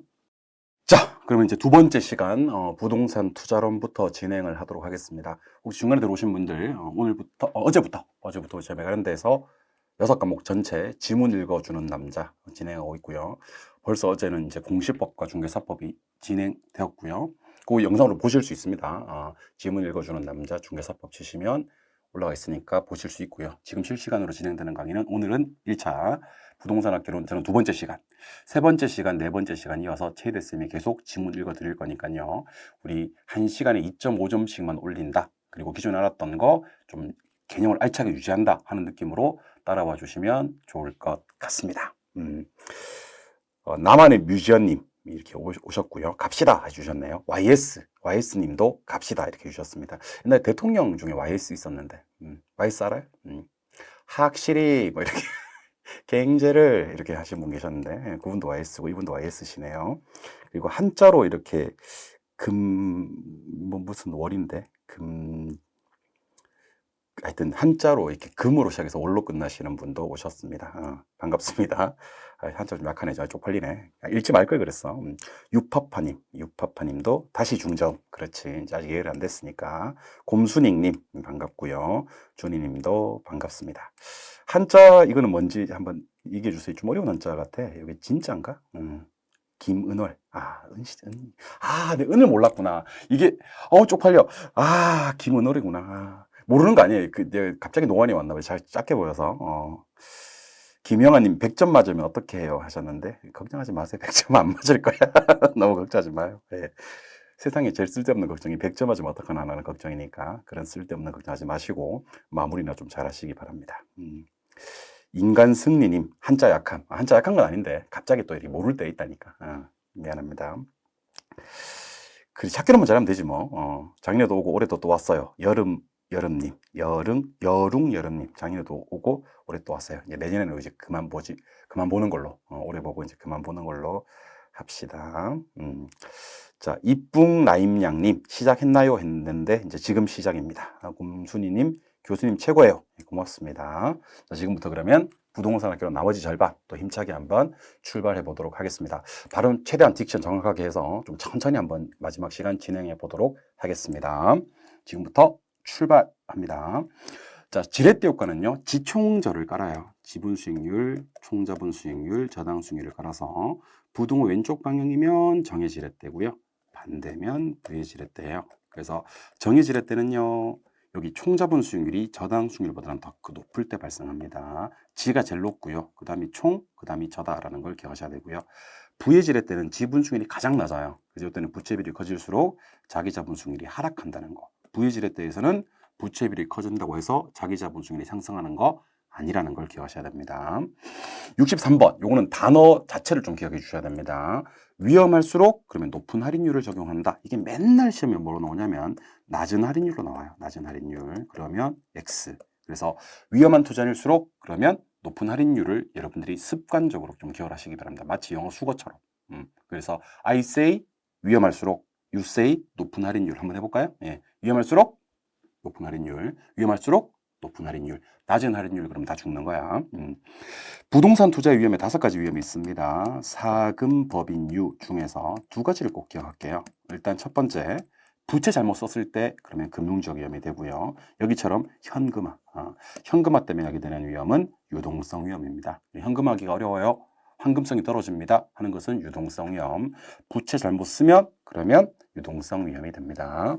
민감도 분석이라는 것은요, 투입 요소를 변화시켰을 때 결과치가 어떠한 영향을 미치는지를 분석하는 기법을 민감도 분석이라 그래요. 우리 부동산학에서는 예전부터 전해져 내려오는 2대 분석이 있습니다. 하나는 민감도 분석이고 또 하나는 흡수율 분석이라고 있어요. 이거 좀 올려놓을까? 화면에 가릴 수 있으니까. 흡수율 분석은요, 지난 1년 동안 시장에 공급된 부동산이 얼마만큼 소비되는지를 따지고 추세를 파악합니다.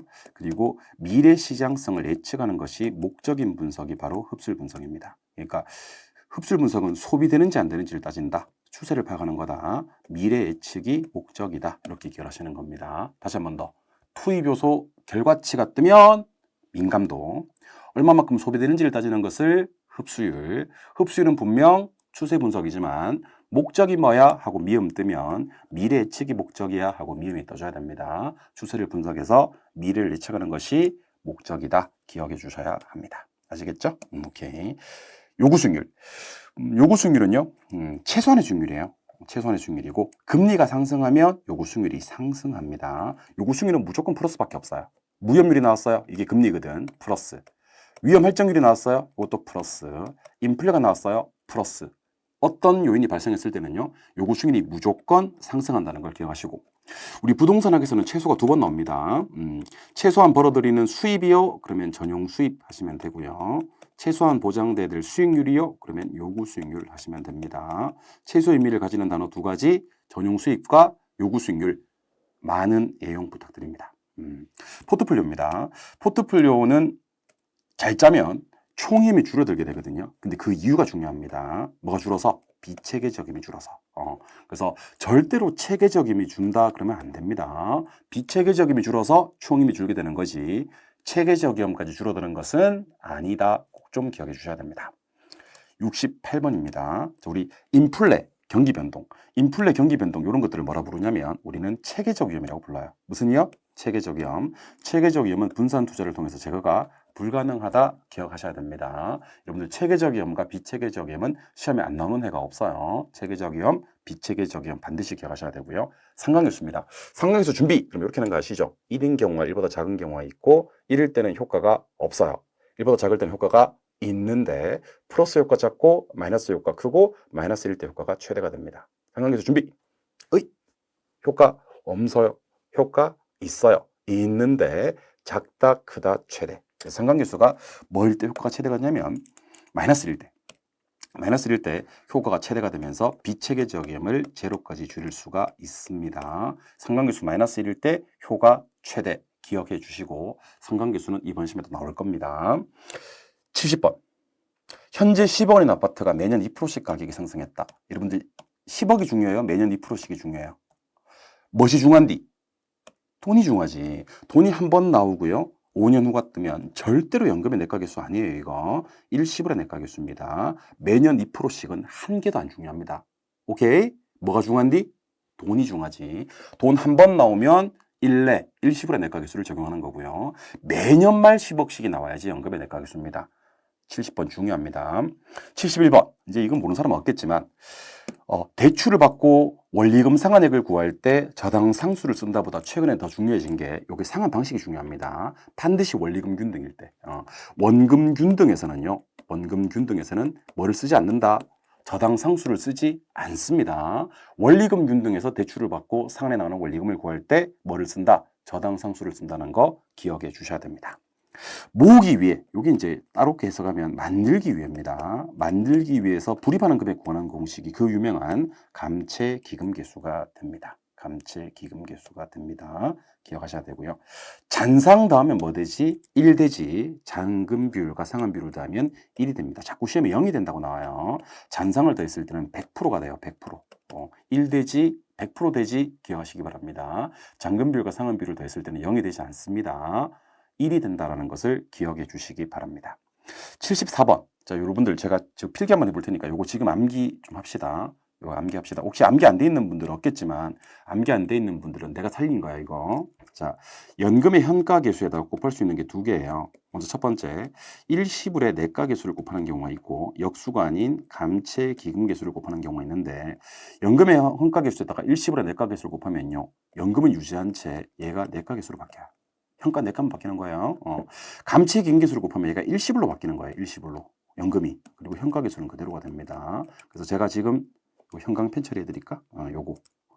지금 요 표현한 거 두 개. 연금 현가계수에다가 일시불의 내가계수를 곱했을 때와 감채기금계수를 곱했을 때 어떤 일이 발생하는지는 지금 외우세요. 시간 10초 드리겠습니다. 5초 지났어요. 땡! 이거 안 외우고 싶은 분들 하시면 큰일 납니다. 그래서 연금 현가계수에다가 역수가 아닌 감채기금계수를 곱하면 일시불의 현가계수가 된다는 걸 꼭 좀 기억해 주시기 바랍니다. 이거 진짜 많이 했죠, 우리? 많이 했어. 100번도 더 했어, 나. 부채 서비스액. 부채 서비스액에는 뭐가 있습니까? 그러면 이자도 포함되어 있고 원금도 포함되어 있습니다. 원금 플러스 이자가 부채 서비스액입니다. 그래서 부채 서비스액은 원리금 상환액이고요. 월부금 그러기도 하고요. 저당 지불액 그러기도 하고요. 마지막으로 원금 플러스 이자예요. 그래서 부채 서비스간에는 원금 이자 다 있다 기억하셔야 됩니다. 우리 부동산을 통틀어서 화폐 시간 가치를 고려하는 거 네 가지 얘기해 봐. 그러면 화폐 시간 가치를 고려하는 것은요. 순례지 현가 이렇게 얘기하시면 돼요. 순례지 현가, 순현가법, 내부승률법, 수익성 지수법의 현가회수 기간법. 이거 한번 따라해 볼까요? 시간 가치 고려하는 거 네 개. 그러면 뭐예요? 순례지 현가, 순례지 현가 기억해 주시기 바랍니다. 순현가는 빼는 거거든요. 근데 뭘 빼야 되냐면 입에수출을 빼야 됩니다. 요거는 좀 구식이고요. 신식은요. 요구수익률로 할인해야 됩니다. 순현가법에서는요. 할인율이나 재투자율로 뭐를 사용합니까? 그러면 요구수익률로 할인하고 재투자한다. 맨날 내부수익률이라고 나와요. 순현가법에서는 할인율이나 재투자율로 내부수익률을 사용하지 않습니다. 순현가는 요구수익률로 할인한 입에서 출을 빼는 거 이렇게 기억하셔야 됩니다. 78번은 별 하나 때려주시고 내부 수익률을 표현하는 방법은 세 개가 있어요. 첫 번째는요. 입과 출을 같게 만드는 거. 순현가를 0으로 만드는 거, 수익성 지수를 1로 만드는 거. 순현가 옆에는 뭐가 있어야 돼요? 0이 있어야 돼요. 수익성 지수 옆에는 뭐가 있어야 돼요? 1이 있어야 돼요. 그래서 암기하실 때는 순영, 지수 1 이렇게 암기해 주시는 겁니다. 순영가 근방에는 0, 수익성 지수 근방에는 1이 있을 것. 순영, 지수 1. 영감 왜 불러? 순영, 지수 1. 순일, 지수 0. 그럼 다 죽는 거야. 순영, 지수 1. 순영가를 0으로 수익성 지수를 1로 만드는 겁니다. 수익성 지수가 시험에 떴다. 어떻게 해야 돼요? 위에 뭐 쓰고, 입 쓰고, 밑에 출 써야 돼요. 그래서 뭐를 뭐로 나눈 값인가요? 그러면 입을 출로 나눈 값이고요. 대안이라고 얘기할 때는 출에 대한 입, 출에 대한 입 기억하시기 바랍니다. 80번 별표. 중요합니다. 자, 순현가법에서는 할인율이나 재투자율로 뭘 사용합니까? 라고 물으면 요구수익률을 사용하고요. 내부수익률법에서는 할인율이나 재투자율로 뭘 사용합니까? 그러면 내부수익률을 사용하는 겁니다. 여러분들 제가 투자 결정이라는 말을 써볼게요. 투자 결정. 순현가는 0보다 클 때 투자하거든요.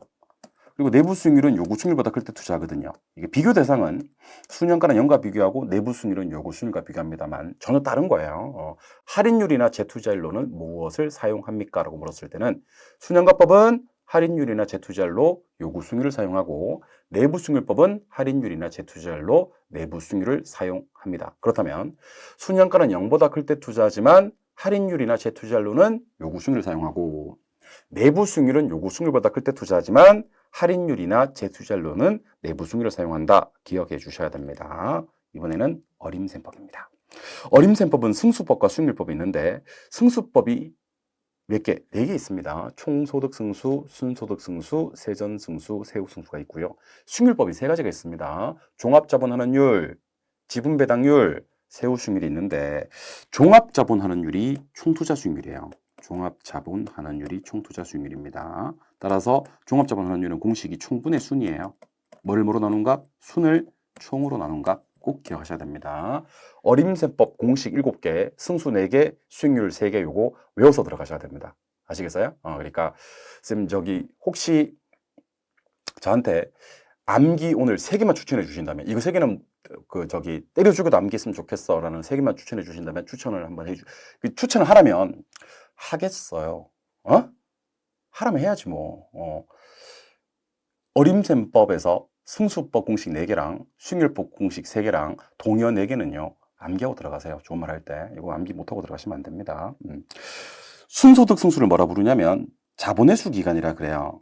같은 말이거든요. 그래서 순소득 승수가 작으면 자본회수 기간도 짧아진다. 그래서 우리 부동산에서 작을수록 좋은 게 한 4개쯤 되거든요. PIR, 분산표준편차 변이계수, 상관계수, 순소득 승수, 자본회수 기간 작을수록 좋고요. 참고로 채무불이익률도 작을수록 좋긴 한데 걔는 뭐 시험에 나온 적이 없어가지고 4가지로 그냥 끊도록 하겠습니다. 부채비율이 시험에 나오면요. 지분분의 부채예요. 자본분의 부채 그러셔도 돼요. 그래서 나눈 값으로 얘기할 때는 부채를 자본으로 나눈 값이고요. 대안이라는 얘기를 하고 싶을 때는 지분에 대한 부채라는 것을 기억하셔야 됩니다. 자매품으로 대부비율도 있으니 많은 내용 부탁드려요. 대부비율은 부동산의 가치분의 부채입니다. 둘 다 부채를 위로 올리는데 부동산의 가치분의 부채는 대부비율이고 내 지분, 자본분의 부채는 부채비율이 됩니다. 부채 감당률은 1보다 클수록 좋아요. 1보다 클수록 중요합니다. 이거 부채 감당률이 1보다 커야 차입자의 원리금 지불 능력이 충분하고요. 그렇다면 부채 감당률이 1보다 작으면 순영업소득이 부채 서비스액을 감당하기에 부족하게 된다. 부채 감당률의 1과 비교도 반드시 기억해 주시기 바랍니다. 아시겠죠? 이번에는 채무불이익률. 공식을 한번 써볼게요. 채무불이익률은 유효 총소득분의 영업경비 플러스 부채 서비스액입니다. 그래서 채무불이익률은 유효 총소득이 영업경비와 부채 서비스액을 감당할 수 있는지를 측정하는 비율이다. 기억을 해주시기 바랍니다. 여기까지가 부동산 투자론이었고요. 지금부터는 부동산 금융론입니다. 이번 시험에 나올 것 같아요. 간혹 선생님 그럼 다 나오나? 뭐 이렇게 얘기하시는 분들이 계신데 오늘은 중요한 것만 가져왔으니까 당연히 나올 가능성이 많은 것들을 가져왔겠죠. 그죠? 네. 그러니까 중요하다고 하면 중요한 줄 알아야 되지. 시비 걸고 그러면 안 돼. 시험도 얼마 안 남았는데 싸우자는 거야? 그러니까 중요합니다. 시험이 나올 것 같습니다. 그러면 중요하구나 이렇게 하고 넘어가셔야 되는 거지. 뭐씨 다 나온다고 지랄이야 이렇게 얘기하시면 안 된다는 거. 아시겠어요? 예. 오케이? 우리 사이좋게 지내요. 남은 기간. 자, 부동산 금융 중 지분 금융은 5개, 신조리 증권이 있어요. 신디케이트, 조인트 벤처, 리츠, 증자, 펀드. 그게 보통주 추가하시면 돼요. 메자닌 금융은 메자닌 신전 후, 메자닌 신전 후 이렇게 해서 신주인 수급보사채, 전환사채, 후순위 대출, 상환우순주. 나머지는 부채금융이 됩니다. 그래서 부동산 금융에 3개가 있긴 해요. 지분금융, 부채금융, 메자닌 금융이 있는데 부채금융은 남기하지 맙시다. 지분금융 5개, 신조리 증판. 메자닌 금융 4개, 메자닌 신전 후 기억하시기 바랍니다. 88번 그 유명한 조기상환입니다. 조기상환 언제 이루어집니까? 그러면 금리 하락할 때 이루어집니다. 암기할 때는 조하 암기하시기 바랍니다. 조기상환은 금리 하락기에 시장 이자율이 낮아질 때 조기상환이 이루어지는 겁니다. 조하 기억하시기 바랍니다. 조상 그럼 다 죽는 거야. 조하 기억하시기 바랍니다. LTV는 부동산 가치 기준으로 대출 규모를 정하는 거고요. 얘는 레버리지를 따지는 거예요. DTI는 소득 기준으로 대출 규모를 정하는 거고요. 얘는 상환 능력 따지는 겁니다. 그래서 제 입에서 LTV가 뜨면 가치하고 레버리지가 떠야 되고요. 제 입에서 DTI가 뜨면 소득과 상환 능력이 떠야 됩니다. LTV, DTI는 누가 정하냐면요. 금융위원회에서 정합니다. 자꾸 시험에서 한국은행장이 정한다 그러면 안 됩니다. 금융위원회가 정합니다. 이번에는 돈 빌리고 갚아나가는 방법, 원금균등, 원리금균등, 체증식 상환 이렇게 3가지가 있는데 원금균등은 이게 중요합니다. 원리금하고 대출 잔액이 점차 감소된다. 점차 감소된다. 요거 꼭 좀 기억하셔야 됩니다. 2개가 줄어요. 원리금 상환액과 대출 잔액이. 원리금균등은 그림 그립시다. 이렇게 해서 원리, 뭐는 증가? 원금은 증가, 이자는 감소. 전체 원리금은 불변. 그래서 원금 균등과 원리금 균등의 유일한 공통점이 하나 있는데 둘 다 이자가 감소돼요. 이자 감소는 공통점이다. 기억하시면 좋아요. 옛날에는 미래소득이 나오면 무조건 체증식이었는데 이제는 D 단어를 더 잘 보셔야 돼요. 미래소득이 증가될 것으로 예측되는 차입자 그러면 체증식이고요. 미래소득이 감소될 것으로 예측되는 차입자 그러면 원금 균등이라는 것도 기억하셔야 됩니다. 최근 시험에서 빠지지 않고 나오는 게 요겁니다. 요거. 이건 형광펜 해드릴까 간만에. 가중평균 상환기간 duration. 은 돈 빌리고 회수하는 데 걸리는 기간을 따지는 건데요. 원금 균등이 제일 짧아요. 그 다음에 원리금 균등, 체증식이고 만기일치 상환 방식은 회수가 안 돼요. 만기 때까지. 그래서 듀레이션이 짧은 거에서 긴 순서 그러면 원금 균등이 제일 짧고 원리금 균등, 체증식의 만기일치 상환 방식 순서다. 기억하셔야 됩니다. 주택연금은 작년 시험에 떴기 때문에 이번 시험에서는 포함되는 것만 좀 보도록 할게요.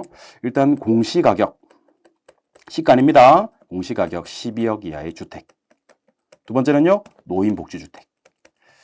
세 번째가요, 주거목적 오피스텔입니다. 절대로 업무 목적 오피스텔이 아닙니다. 시험에 나오지는 않겠지만 복합 용도의 주택 중에서 주택으로 쓰이는 면적이 2분의 1 이상일 때도 주택연금 신청이 가능합니다. 근데 일단 중요한 건 3개. 공시가격 12억 이하의 주택, 노인복지주택, 실버주택이죠. 그리고 업무 목적 오피스텔이 아니라 주거 목적 오피스텔 꼭 좀 기억해 주시기 바랍니다. 이번에는 MBS입니다. 자, MBS는 지분 형태인 MPTS가 있고요. 채권 형태인 MBB가 있고요. 혼합 형태인 MPTB와 CMO가 있는데 MBB, MPTS는요. 채무불이행, 조기상환 위험 누가 부담하느냐? 최근에 무조건 이게 시험에 나옵니다. MPTS는 지분 형태고요. 모든 위험 부담을 투자자가 해요. MBB는 모든 위험 부담을 발행자가 하고요. 발행자가 하고 초과담보 있습니다. 오입니다. 초과담보 있습니다. MPTB는 이거 지금 암기하세요. 채무불이행 위험은 발행자가 하고요. 조기상환 위험은 투자자가 한다. 98번은 지금 암기하세요. 지금. MPTB와 CMO는 채무불이행은 발행자, 조기상환은 투자자. 그래서 조기상환 위험은 싹 다 투자자가 부담하고요. 조기상환 위험 부담을 발행자가 하는 건 MBB가 유일합니다. 조기상환 위험 부담은 싹 다 투자자, 조기상환 위험 부담을 발행자가 하는 건 MBB 유일. 기억해 주시기 바랍니다. 당연히 MPTB와 CMO도 채무불이행은 발행자, 조기상환 위험 부담은 투자자. 기억해 주시기 바랍니다. PF. 프로젝트 금융. 자, 프로젝트 금융은요, 첫 번째, 장래 발생할 미래 현금 흐름, 사업성에 기반하는 방식입니다. 그리고 비소구 좋고요. 제한소구 좋은데 누구한테 청구를 못하는 거냐면 사업주한테 청구를 못하는 거예요. 회사한테는 청구할 수 있습니다. 그리고 사업주한테 부채 표시가 안 되는 거예요. 이걸 갖다 우리는 부예금융이라고 하고요. 부예금융은 사업주 장점이다. 기억하셔야 됩니다. 모든 게 사업주입니다. 모든 게. 사업주한테 청구를 못해. 비소구, 제한소구. 사업주한테 부채가 안 떠. 이게 부의금융이 됩니다. 회사 그러면 죽는 거야. 무조건 사업주 기억하시기 바랍니다. 부동산 투자회사 리츠는요. 57에 얼마? 35. 빵빵. 자기관리 설립자본금 5억이고요. 최저자본금은 70억이에요. 위탁이나 기업구조조정 설립자본금은 3억이고요. 최저자본금은 50억입니다. 설립은 각각 5억에 3억이고요. 영업인가를 받거나 등록한 날로부터 6개월이 지났을 때 최저는요. 70억에 50억입니다. 시험지에 쓰세요. 뭐요? 57에 35 빵빵 이렇게 57에 35 빵빵 써놓고 문제 푸는 겁니다. 57에 35 빵빵 문제 풀고 써놓고 문제 푸시면 절대로 틀리지 않습니다. 제가 틀린 사람을 단 한 명도 보지 못했습니다. 지금까지. 아시겠어요? 그러니까 혹시 이거 틀리신 분들은 부동산학개론 저한테 배웠다고 하지 마요. 아시겠어요? 다른 사람한테 배웠다 그래요. 아니면 독하겠다고 하든지. 57에 35 빵빵 출제 가능성 100%짜리입니다. 자기관리 부동산 투자회사의 자산운용 전문력이 될 수 있는 사람 다 소개해 드릴게요. 감정평가사나 공인중개사로 해당 분야에 5년 이상 종사해야 되고요. 부동산 관련 석사학 이상 소지자는 3년. 그래서 라이센스 가진 사람은 5년, 석사학위 가지고 있는 사람은 3년. 이거 암기할 때는요. 석사 공부하는데 2년 정도는 더 걸렸으니까 2년 빼줘. 이렇게 기억하시기 바랍니다. 우리 부동산학에서 이렇게 5와 3이 짝을 이루는 게 총 4번 나오거든요. 방금 했던 거. 자기관리의 설립자본금은 5억, 위탁이나 기업구조조정의 설립자본금은 3억. 그때 5와 3이 한번 나오고, 영구임대는 50년, 국민임대는 30년. 그때도 5와 3이 한번 나오고, 공인중개사, 감정평가사는 5년, 석사학위 소지자는 3년. 이때 한번 나오고, 마지막에 이게 정말 중요한데 한번 연습해 보시겠습니까? 어디 나와요? 토지 감정평가하는 방법. 토지를 감정평가할 때는 무슨 법을 쓰죠? 공시지가 기준법. 근데 적정한 실거래가가 있으면 그걸 기준할 수도 있어요. 적정한 실거래가는 용도 지역에 따라 다른데 도시 지역일 때는 몇 년?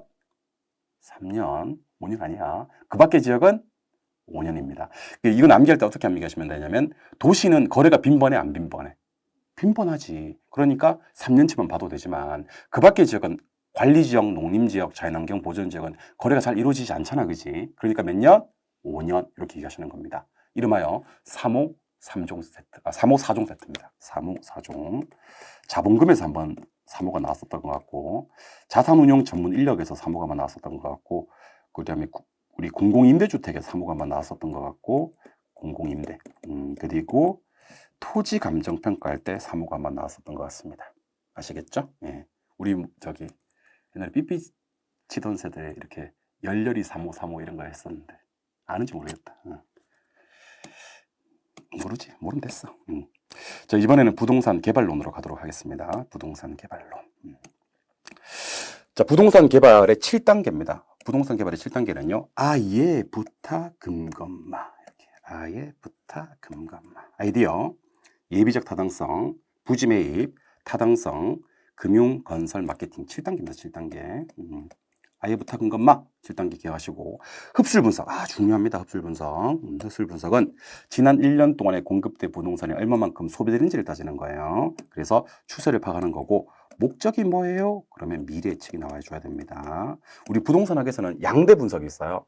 민감도 분석과 흡술 분석이 있는데, 투입 요소를 변화시켰을 때 결과치가 어떠한 영향을 받는지를 분석하는 민감도 분석과 시장에 공급된 부동산이 얼마만큼 소비되는지를 따져서 추세를 파악하고 미래 시장성을 예측하는 흡술 분석이 있습니다. 이 두 개 분석 헷갈리시면 저한테 개론 배웠다고 하지 마세요. 독하겠다고 해. 예. 화난 건 아니에요. 예. 이번에는 정비사업. 우리 부동산학에서 정비사업은요. 정비법을 봐야 됩니다. 딱 3개 있습니다. 주거환경 개선 사업, 재개발 사업, 재건축 사업. 한번 해볼까? 정비사업의 종류 3개 시작! 주거환경 개선 사업, 재개발 사업, 재건축 사업이 있는데 우리는 다른 건 다 집어치우고 이것만 볼 거예요. 정비 기반 시설. 자, 정비 기반 시설이 양호하면 재건축, 극히 열악하면 주거환경 개선, 그냥 열악하면 재개발입니다. 한 번 더. 정비 사업 몇 개 있는데 3개 있는데 그 정비법에서 공부하시기로 하고 우리 부동산학 개론에 나오는 내용은요. 정비 기반 시설만 보시면 돼. 이게 양호할 때는 재건축, 열악할 때는 재개발, 극히 열악할 때는 주거환경 개선 사업이 됩니다. 아무것도 아니니까 시험장에서 나왔을 때는 3초짜리 문제 마음껏 드시면 됩니다. 아시겠죠? 환지 방식입니다. 환지 방식은 일단 도시개발 사업에서 진행을 하는 겁니다. 도시개발 사업의 종류가 세 가지가 있거든요. 수용, 사용에 의한 방식, 환지 방식, 매수 방식이 있는데 도시개발 사업의 꽃은 환지 방식입니다. 환지 방식은 신개발 방식이에요. 신개발 방식이고 택지개발 사업이 끝나고 난 다음에 토지 소유자에게 토지를 재분배해야 되지 절대로 매입, 매각, 재매각이란 말이 뜨면 안 됩니다. 환지에서는 산다, 판다, 다시 판다란 말이 나오면 안 됩니다. 분배한다, 재분배한다. 현재는 신개발의 재분배, 신개발의 재분배를 기억하셔야 됩니다. 108과 109를 묶어보아요. 묶어보았나요? 왜 이래? 그거 묶으면 안 돼. 108과 109를 묶어보아야 돼. 묶어보았어요? 예. 사업수탁 방식과 토지 신탁 방식에 공통점이 있습니다. 토지 소유자나 수익자가 다 갖고 가요. 개발자는 수수료 먹어요. 그래서 탁이 뜨면 수수료인데 소유권 이전이 이루어지지 않은 채, 소유권을 유지한 채 수수료 받아 먹으면 위탁, 수탁이고요. 소유권 이전이 이루어지면 신탁이 됩니다. 근데 아직 중개사 시면 한 번도 안 났는데 혹시 신탁은 누구와 누구 사이에서 계약입니까? 라고 물으면 신탁은 위탁자와 수탁자 사이의 계약입니다. 여기서는 등장하면 안 되는 사람이 수익자예요. 수익자는 계약 당사자가 아니라 수익을 보는 사람이고요. 얘는 제3자가 될 수도 있어요. 그러니까 신탁 계약의 당사자는요. 위탁자와 수탁자고요. 수탁자 명의로 사업이 진행이 돼요. 왜냐하면 소유권이 신탁회사인 수탁자로 넘어갔기 때문에 이것도 연습을 좀 하시기 바랍니다. 개발 방식 중 유일하게 소유권이 넘어가는 방식은 신탁이 유일합니다. BTL 방식. BTL은 준공을 일단 해요.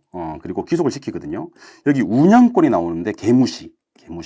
뒤에 임차 이시 끝났는지 임차 없이 끝났는지 봐야 됩니다. 한번 해볼게요. 준공. B. 기속. T. 운영권. 기다려. 여기서 분입학 못하고 O 하다가는 장렬히 전사합니다.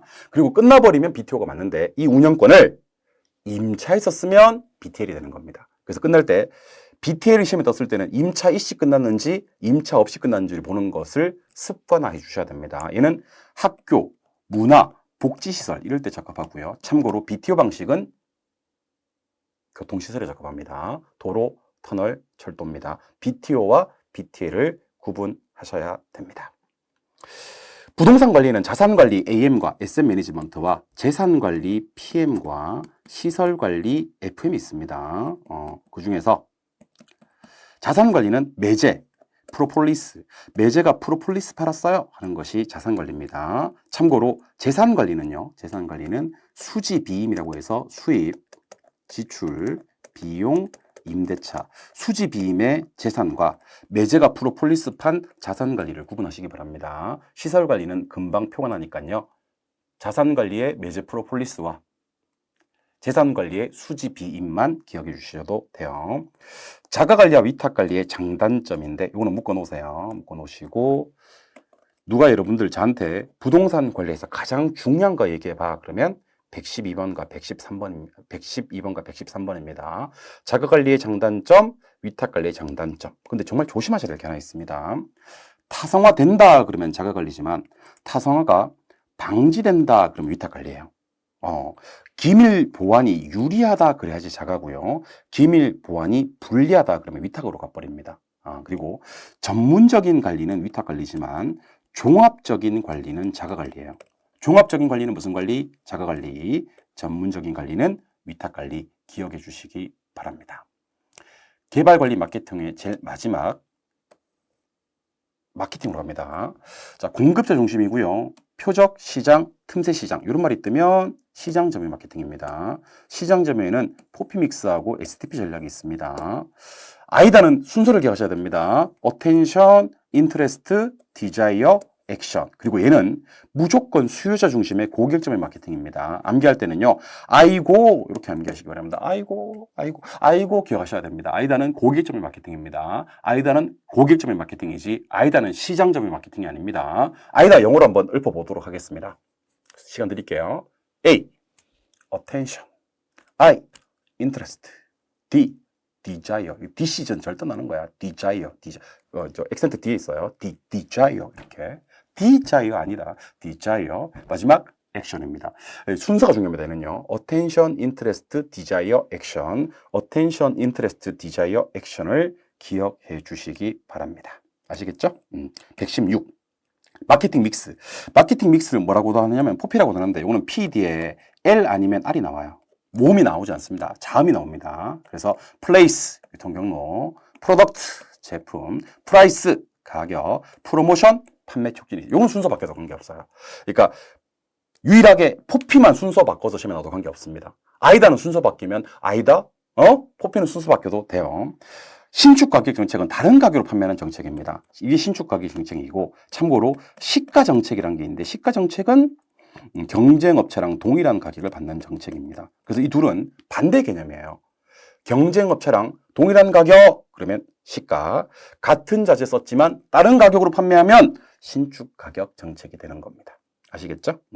STP 전략은 STP입니다. 세그멘테이션, 타겟, 포지셔닝. 이거는 STP 뒤에 모음이 나와요. 오. 이유가 모음이잖아요. 근데 지금 모음 설명해야 돼? 세그멘테이션, 타겟, 포지셔닝, 오. 이거는 순서가 중요합니다. 수요자가 잡고 시장 나누고, 분할된 수요자 집단 중 가장 자신 있는 집단 확인하고, 동일한 표적 시장을 갖는 다양한 공급 경쟁자들 사이에서 내 제품을 어떻게 위치시키지? 고객 인식 속에 내 제품을 각인시키지 하는 노력을 차별화, 포지셔닝이라고 합니다. 그래서 아이다와 STP는 순서대로 기억하시기 바라고요. 포피는 굳이 순서는 바뀌어도 관계없다는 것을 기억해 주시기 바랍니다. 오늘 수업의 마지막 감정평가론입니다. 쭉 왔지, 그지? 섭섭하지? 좀 더 하고 싶지? 그러니까 이게 공부가 됐으면 괜찮은데 공부가 안 된 거야. 안 되니까 혼자 정리 안 되는데 좀 더 해야 되는데 이런 생각이 막 드는 거지. 괜찮아요, 여러분들. 능히 잘 해낼 수 있을 것이라고 판단이 됩니다, 여러분들. 아시겠죠? 예. 그러니까 여러분들의 그 불안한 시기, 초조한 시기, 공부가 잘 안 되는 거를 저희 메가랜드에서 이렇게 준비를 한 거니까요. 이게 2시간 짧게 부동산학개론, 민법 전 과목을 다 한번 훑고 넘어가자라는 취지입니다. 기획이 좋지 않습니까? 오케이. 감정평가론으로 가도록 하겠습니다. 그러니까 이렇게 다른 회사에 이렇게 퀄리티 떨어지는 그런 강의하고 비교하면 안 돼. 상당히 고퀄리티. 이거 갖다가 이렇게 무료로 돈도 안 받고, 그렇게 여러분들이 수업을 듣고 계시는 겁니다. 정 고마우면 메가랜드 본사에다가 이렇게 상품권 보낼 수 있나? 안 되나? 됐어요, 그러면. 자, 감정평가론 한번 출발해 보도록 하겠습니다. 이종호 교수님 앞으로 이렇게 하면 회사에 전달하지는 않겠어, 그지? 이렇게. 교수님, 제 시골에 사과가 잘 나왔는데, 어떻게, 그렇게 하면 전달할 수는 있겠지, 그지? 그렇게. 정 고마우면. 교수님 일동 그러면 N빵 해야 되니까. 교수 이름을 꼭 지정해서 이종호 교수님께 전달 부탁드립니다. 이렇게 했으면 좋겠습니다. 헛소리예요. 자, 마지막에 감정평가론 가볼게요. 감정평가론은 기준 가치가 있습니다. 기준이 되는 가치를 말하고요. 기준 시점이 있죠. 기준이 되는 날짜를 얘기합니다. 언제죠? 그러면 가격 조사를 완료한 날짜입니다. 둘 다 기억하셔야 됩니다. 기준 시점은 기준이 되는 날짜이고요. 가격 조사를 완료한 날짜. 가격 조사를 완료한 날짜. 물론 미리 정해놨을 때도 기준점이 될 수 있는데 미리 정해놨을 때는요. 가격 조사가 가능해야 됩니다. 가능한 경우에 한해서라고 해야 됩니다.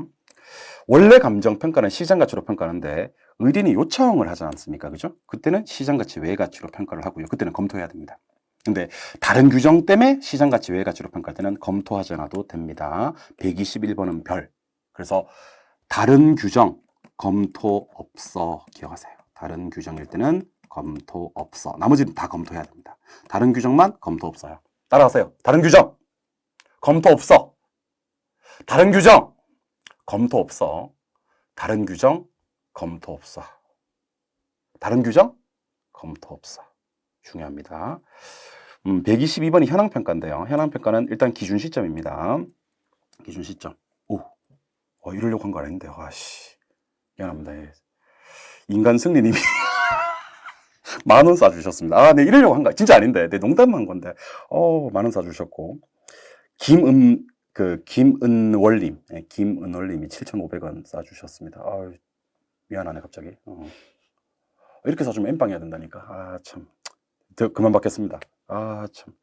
다른 규정 검토 없어. 다른 규정 검토 없어요. 현황평가는 기준 시점에서 대상 물건의 이용 상황 및 공법상 제한을 받는 상태를 기준으로 합니다. 단 불법이나 일시는 제외합니다. 그래서 현황평가는 3가지만 기억을 하시면 돼요.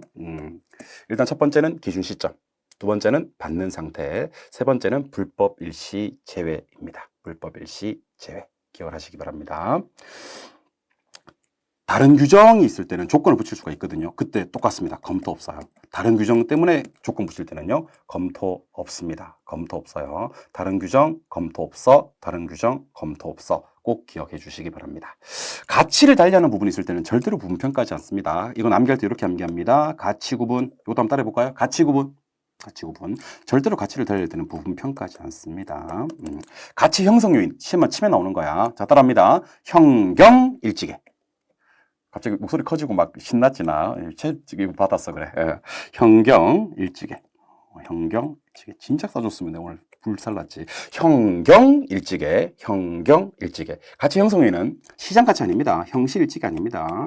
경제적 가치에 영향을 미치는 일반 요인, 지역 요인, 개별 요인. 형경 일지계. 형경 일지계 기억해 주셔야 됩니다. 126번은요. 선지표구 개체를 기억하시는 겁니다. 먼저 지역 분석에서 표준적 이용과 가격 수준 구하고 나중에 개별 분석에서 최유효 이용과 구체적 가격을 구하는 겁니다. 그래서 지역 분석은 두 가지입니다. 표준적 이용과 가격 수준. 굳이 하나 더 하자면 이거 선행한다 꼭 기억하셔야 됩니다. 개별 분석은 후행합니다. 후행. 그리고 최유효 이용과 구체적 가격 구하는 겁니다. 하나만 더 할까요? 예. 지역 분석은 거시적 분석이에요.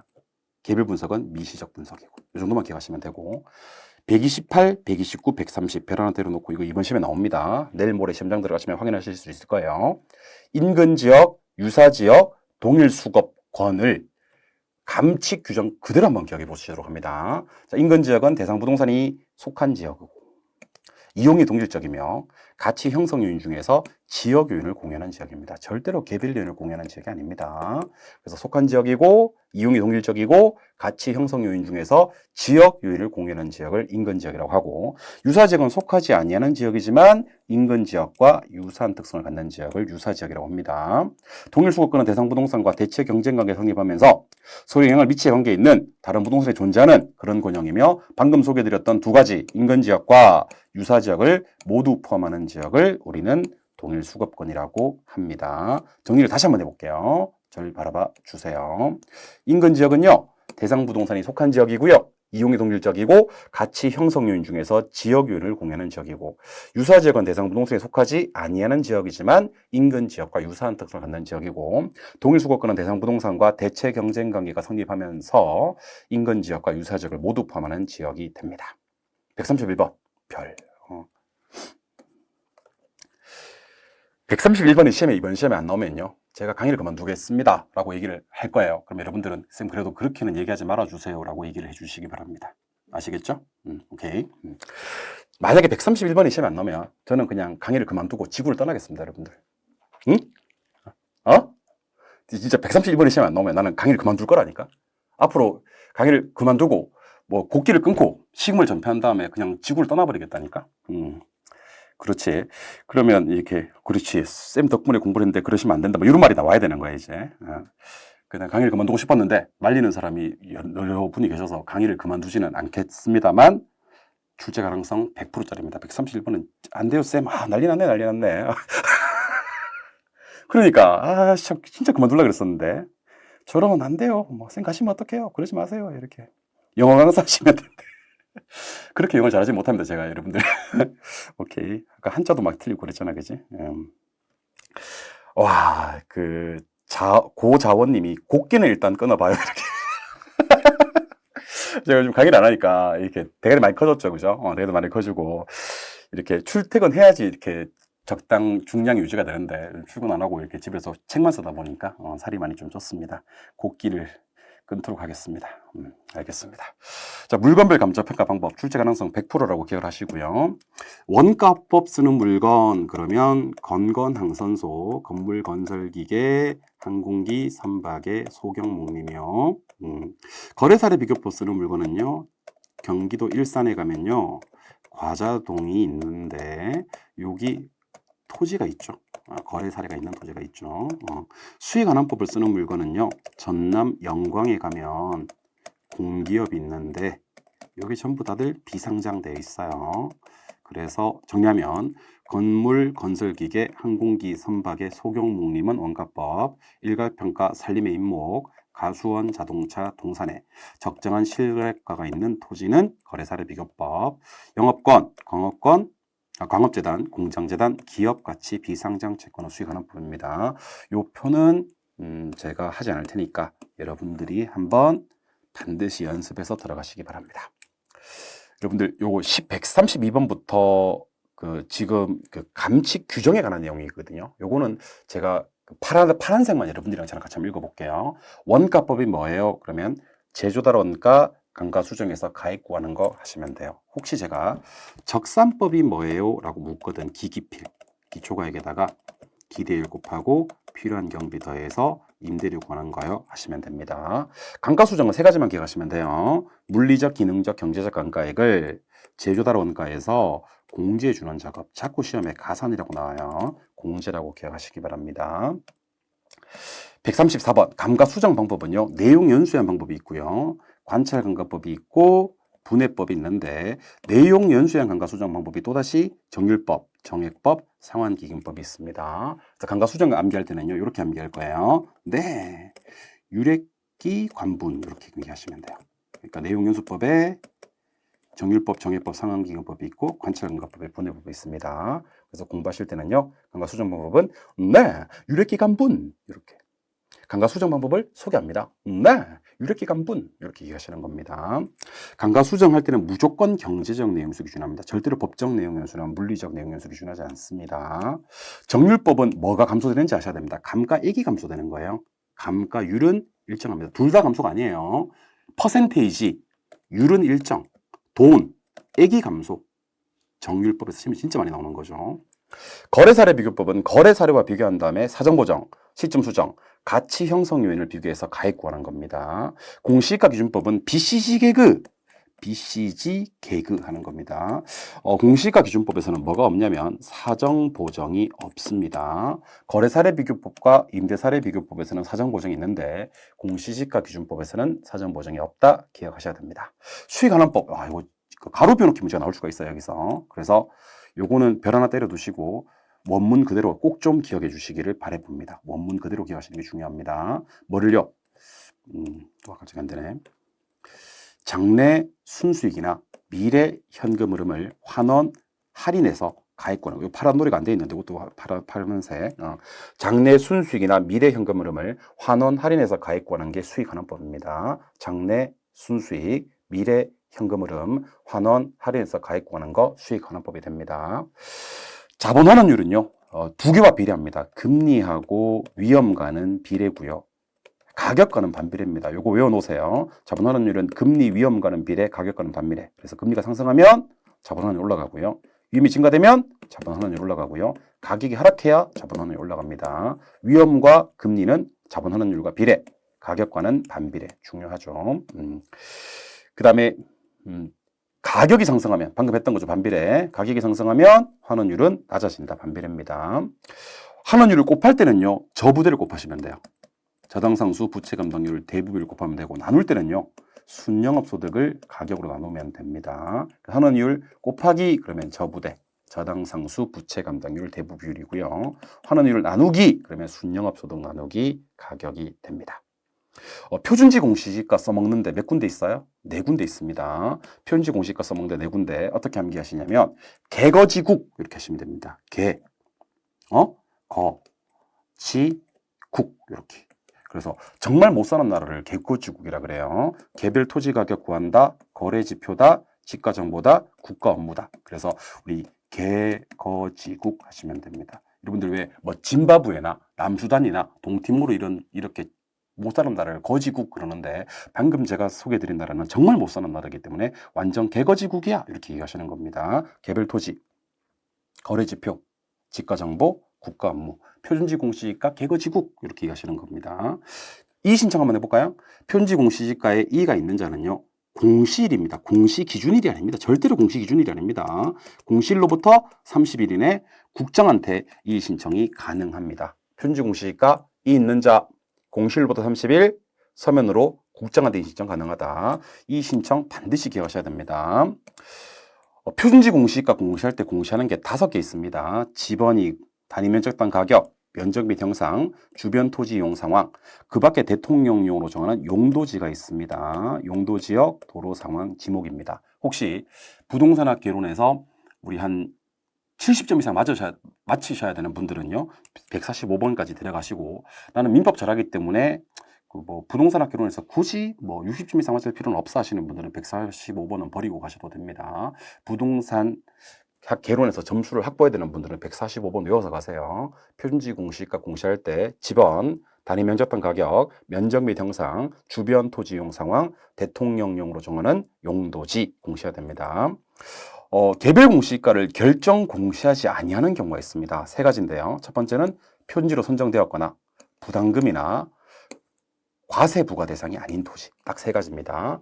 표준지로 선정이 된 토지, 과세 대상이 아닌 토지, 부담금 부과 대상이 아닌 토지에 대해서는 개별 공시가를 결정 공시하지 않을 수 있고요. 이때는 표를 개로 본다 하시면 돼요. 표준지 공시가는 개별 공시가로 본다. 147. 자, 문제 풀자. 이거는 제가 형광펜 해드릴게요. 표준주택이 시험에 딱 뜨잖아요. 그죠? 그러면 국장인지 일단 확인하셔야 돼요. 그리고 중앙부동산 가격 공시위원회에 있는지 확인해야 돼. 제일 중요한 거, 단독주택 중에서가 중요합니다. 그래서 일단은 문제 풀다가 뭐가 뜨면, 표준주택이 뜨면 공동주택이 뜰 수가 없어요. 하나 더, 시군구 부동산 가격 공시위원회. 시군구 부동산 가격 공시위원회 그러면 안 돼. 그리고 알고 계시죠? 시군구청장 뜨면 안 돼. 그래서 표준주택은 국장, 단독주택, 중앙 기억하시는 겁니다. 국장이 공시하는 게 3가지가 있거든요. 표준지가 있고요. 표준주택이 있고요. 공동주택이 있는데, 표준지는 감정평가 법인한테 조사 선정을 맡겨요. 근데 주택 2가지는요. 한국부동산원한테 맡깁니다. 그래서 이거 정말 중요하죠. 국장이 공시하는 거 몇 개 있는데 3개 있는데, 땅은 법인한테 맡기고 주택은 원한테 맡긴다. 이렇게 해서 암기할 때 이렇게 암기하기로 했죠. 토지, 법인, 주택, 원 이렇게 암기합니다. 귀엽고 깜찍하게. 오케이? 베스킨 라빈스, sorry, 원 아니고 토지, 법인, 주택, 원 이렇게. 주택, 법인 하면 다 죽는겨. 토지, 법인, 주택, 원. 그래서 국장은 표준지는 법인한테 조사 선정을 맡기고요. 주택 2가지, 표준주택과 공동주택은 원한테 조사 선정을 맡깁니다. 토지, 법인, 주택, 원 기억하시는 겁니다. 마지막으로 개별주택과 공동주택 어디 써먹어요? 그러면 가격정보 제공합니다. 과세 업무 기준에서 주택가격을 선정하는 그 경우의 기준이 됩니다. 그래서 부동산 가격 공시 5개가 어디 써먹는지를 꼭 기억하시고, 오늘 수업의 진짜 마지막 150번은요. 개별로 시작되는 거 2개 있습니다. 개별 주택 가격과 개별 공시 지가의 이의가 있는지 아는요. 이번에는 결정이 앞에 붙어요. 결정 공시. 이것도 공시 기준일은 아닙니다. 공시일 기준입니다. 30일 이내 시군구청장한테 서면으로 이 신청이 가능하다는 것을 반드시 기억해 주시기 바랍니다. 여기까지가 오늘 수업 내용이었고요. 그리고 이 수업이 마치고 나면 이제 바로 이어서 최대 교수님의 그 강의가 2시간 동안 이어질 예정이고요. 내일 또 우리 2시부터 6시까지 똑같이 우리 공법하고 세법 수업이 계속 되니까 기억을 해주시면 좋을 것 같습니다. 그리고 시험 당일날, 우리 10월 25일 시험 치고 나면 나오시면 저희가 7시에 라이브 준비 중이거든요. 그래서 우리 어제, 오늘, 내일 보시는 교수님 6분이서 오늘 시험 어땠는지, 그리고 이의신청될 만한 자료들은 있는지, 이런 부분들에 대해서 토크쇼를 준비하고 있거든요. 그러니까 그날 오셔가지고 오늘 참여하셨던 분들 많이 오시면 저희가 이렇게 선물도 좀 많이 드리고, 그 다음에 축하도 좀 많이 드릴 테니까 합격하신 분들 거기 와서 좀 이렇게 시험 이렇게 나왔구나, 이 신청될 만한 건 어떤 거 있구나, 이렇게 해서 그날도 즐겨주시면 좋을 것 같고, 아울러 시험 다음 날 월요일 날 7시에도 저희가 설명회 준비하고 있으니까요. 합격하신 분들도 많이 참여하셔가지고요. 많은 응원 부탁드리도록 하겠습니다. 10월 25일 날 좋은 결과 있으시기를 진심으로 바라고, 여러분들의 생애 최고 점수가 10월 25일 날 나오기를 두 손 모아 진심으로 기원합니다. 제가 작년에도 불러드렸던 노래인데 한 30초만 노래 불러드리고, 오늘 댓글에 폭발적인 반응도 있었고, 그리고 막 이렇게 챗도 막 쏴주시고 해서 노래 한 곡 불러드리고 마무리를 하도록 하겠습니다. 이거 요즘 젊은 친구들은 잘 모르더라고. 이 노래가 우리 때는 상당히 유명했던 노래인데 잘 몰라서 작년에 드렸던 노래, 한 번만 더 불러드리도록 하겠습니다. 너를 둘러싼 그 모든 이유가 견딜 수 없이 너무 힘들다 해도 너라면 할 수 있을 거야. 할 수가 있어. 그게 바로 너야. 굴하지 않는 보석 같은 마음이 있으니 꼭 합격하시길 다시 한번 진심으로 바랍니다. 저는 물러갑니다. 안녕!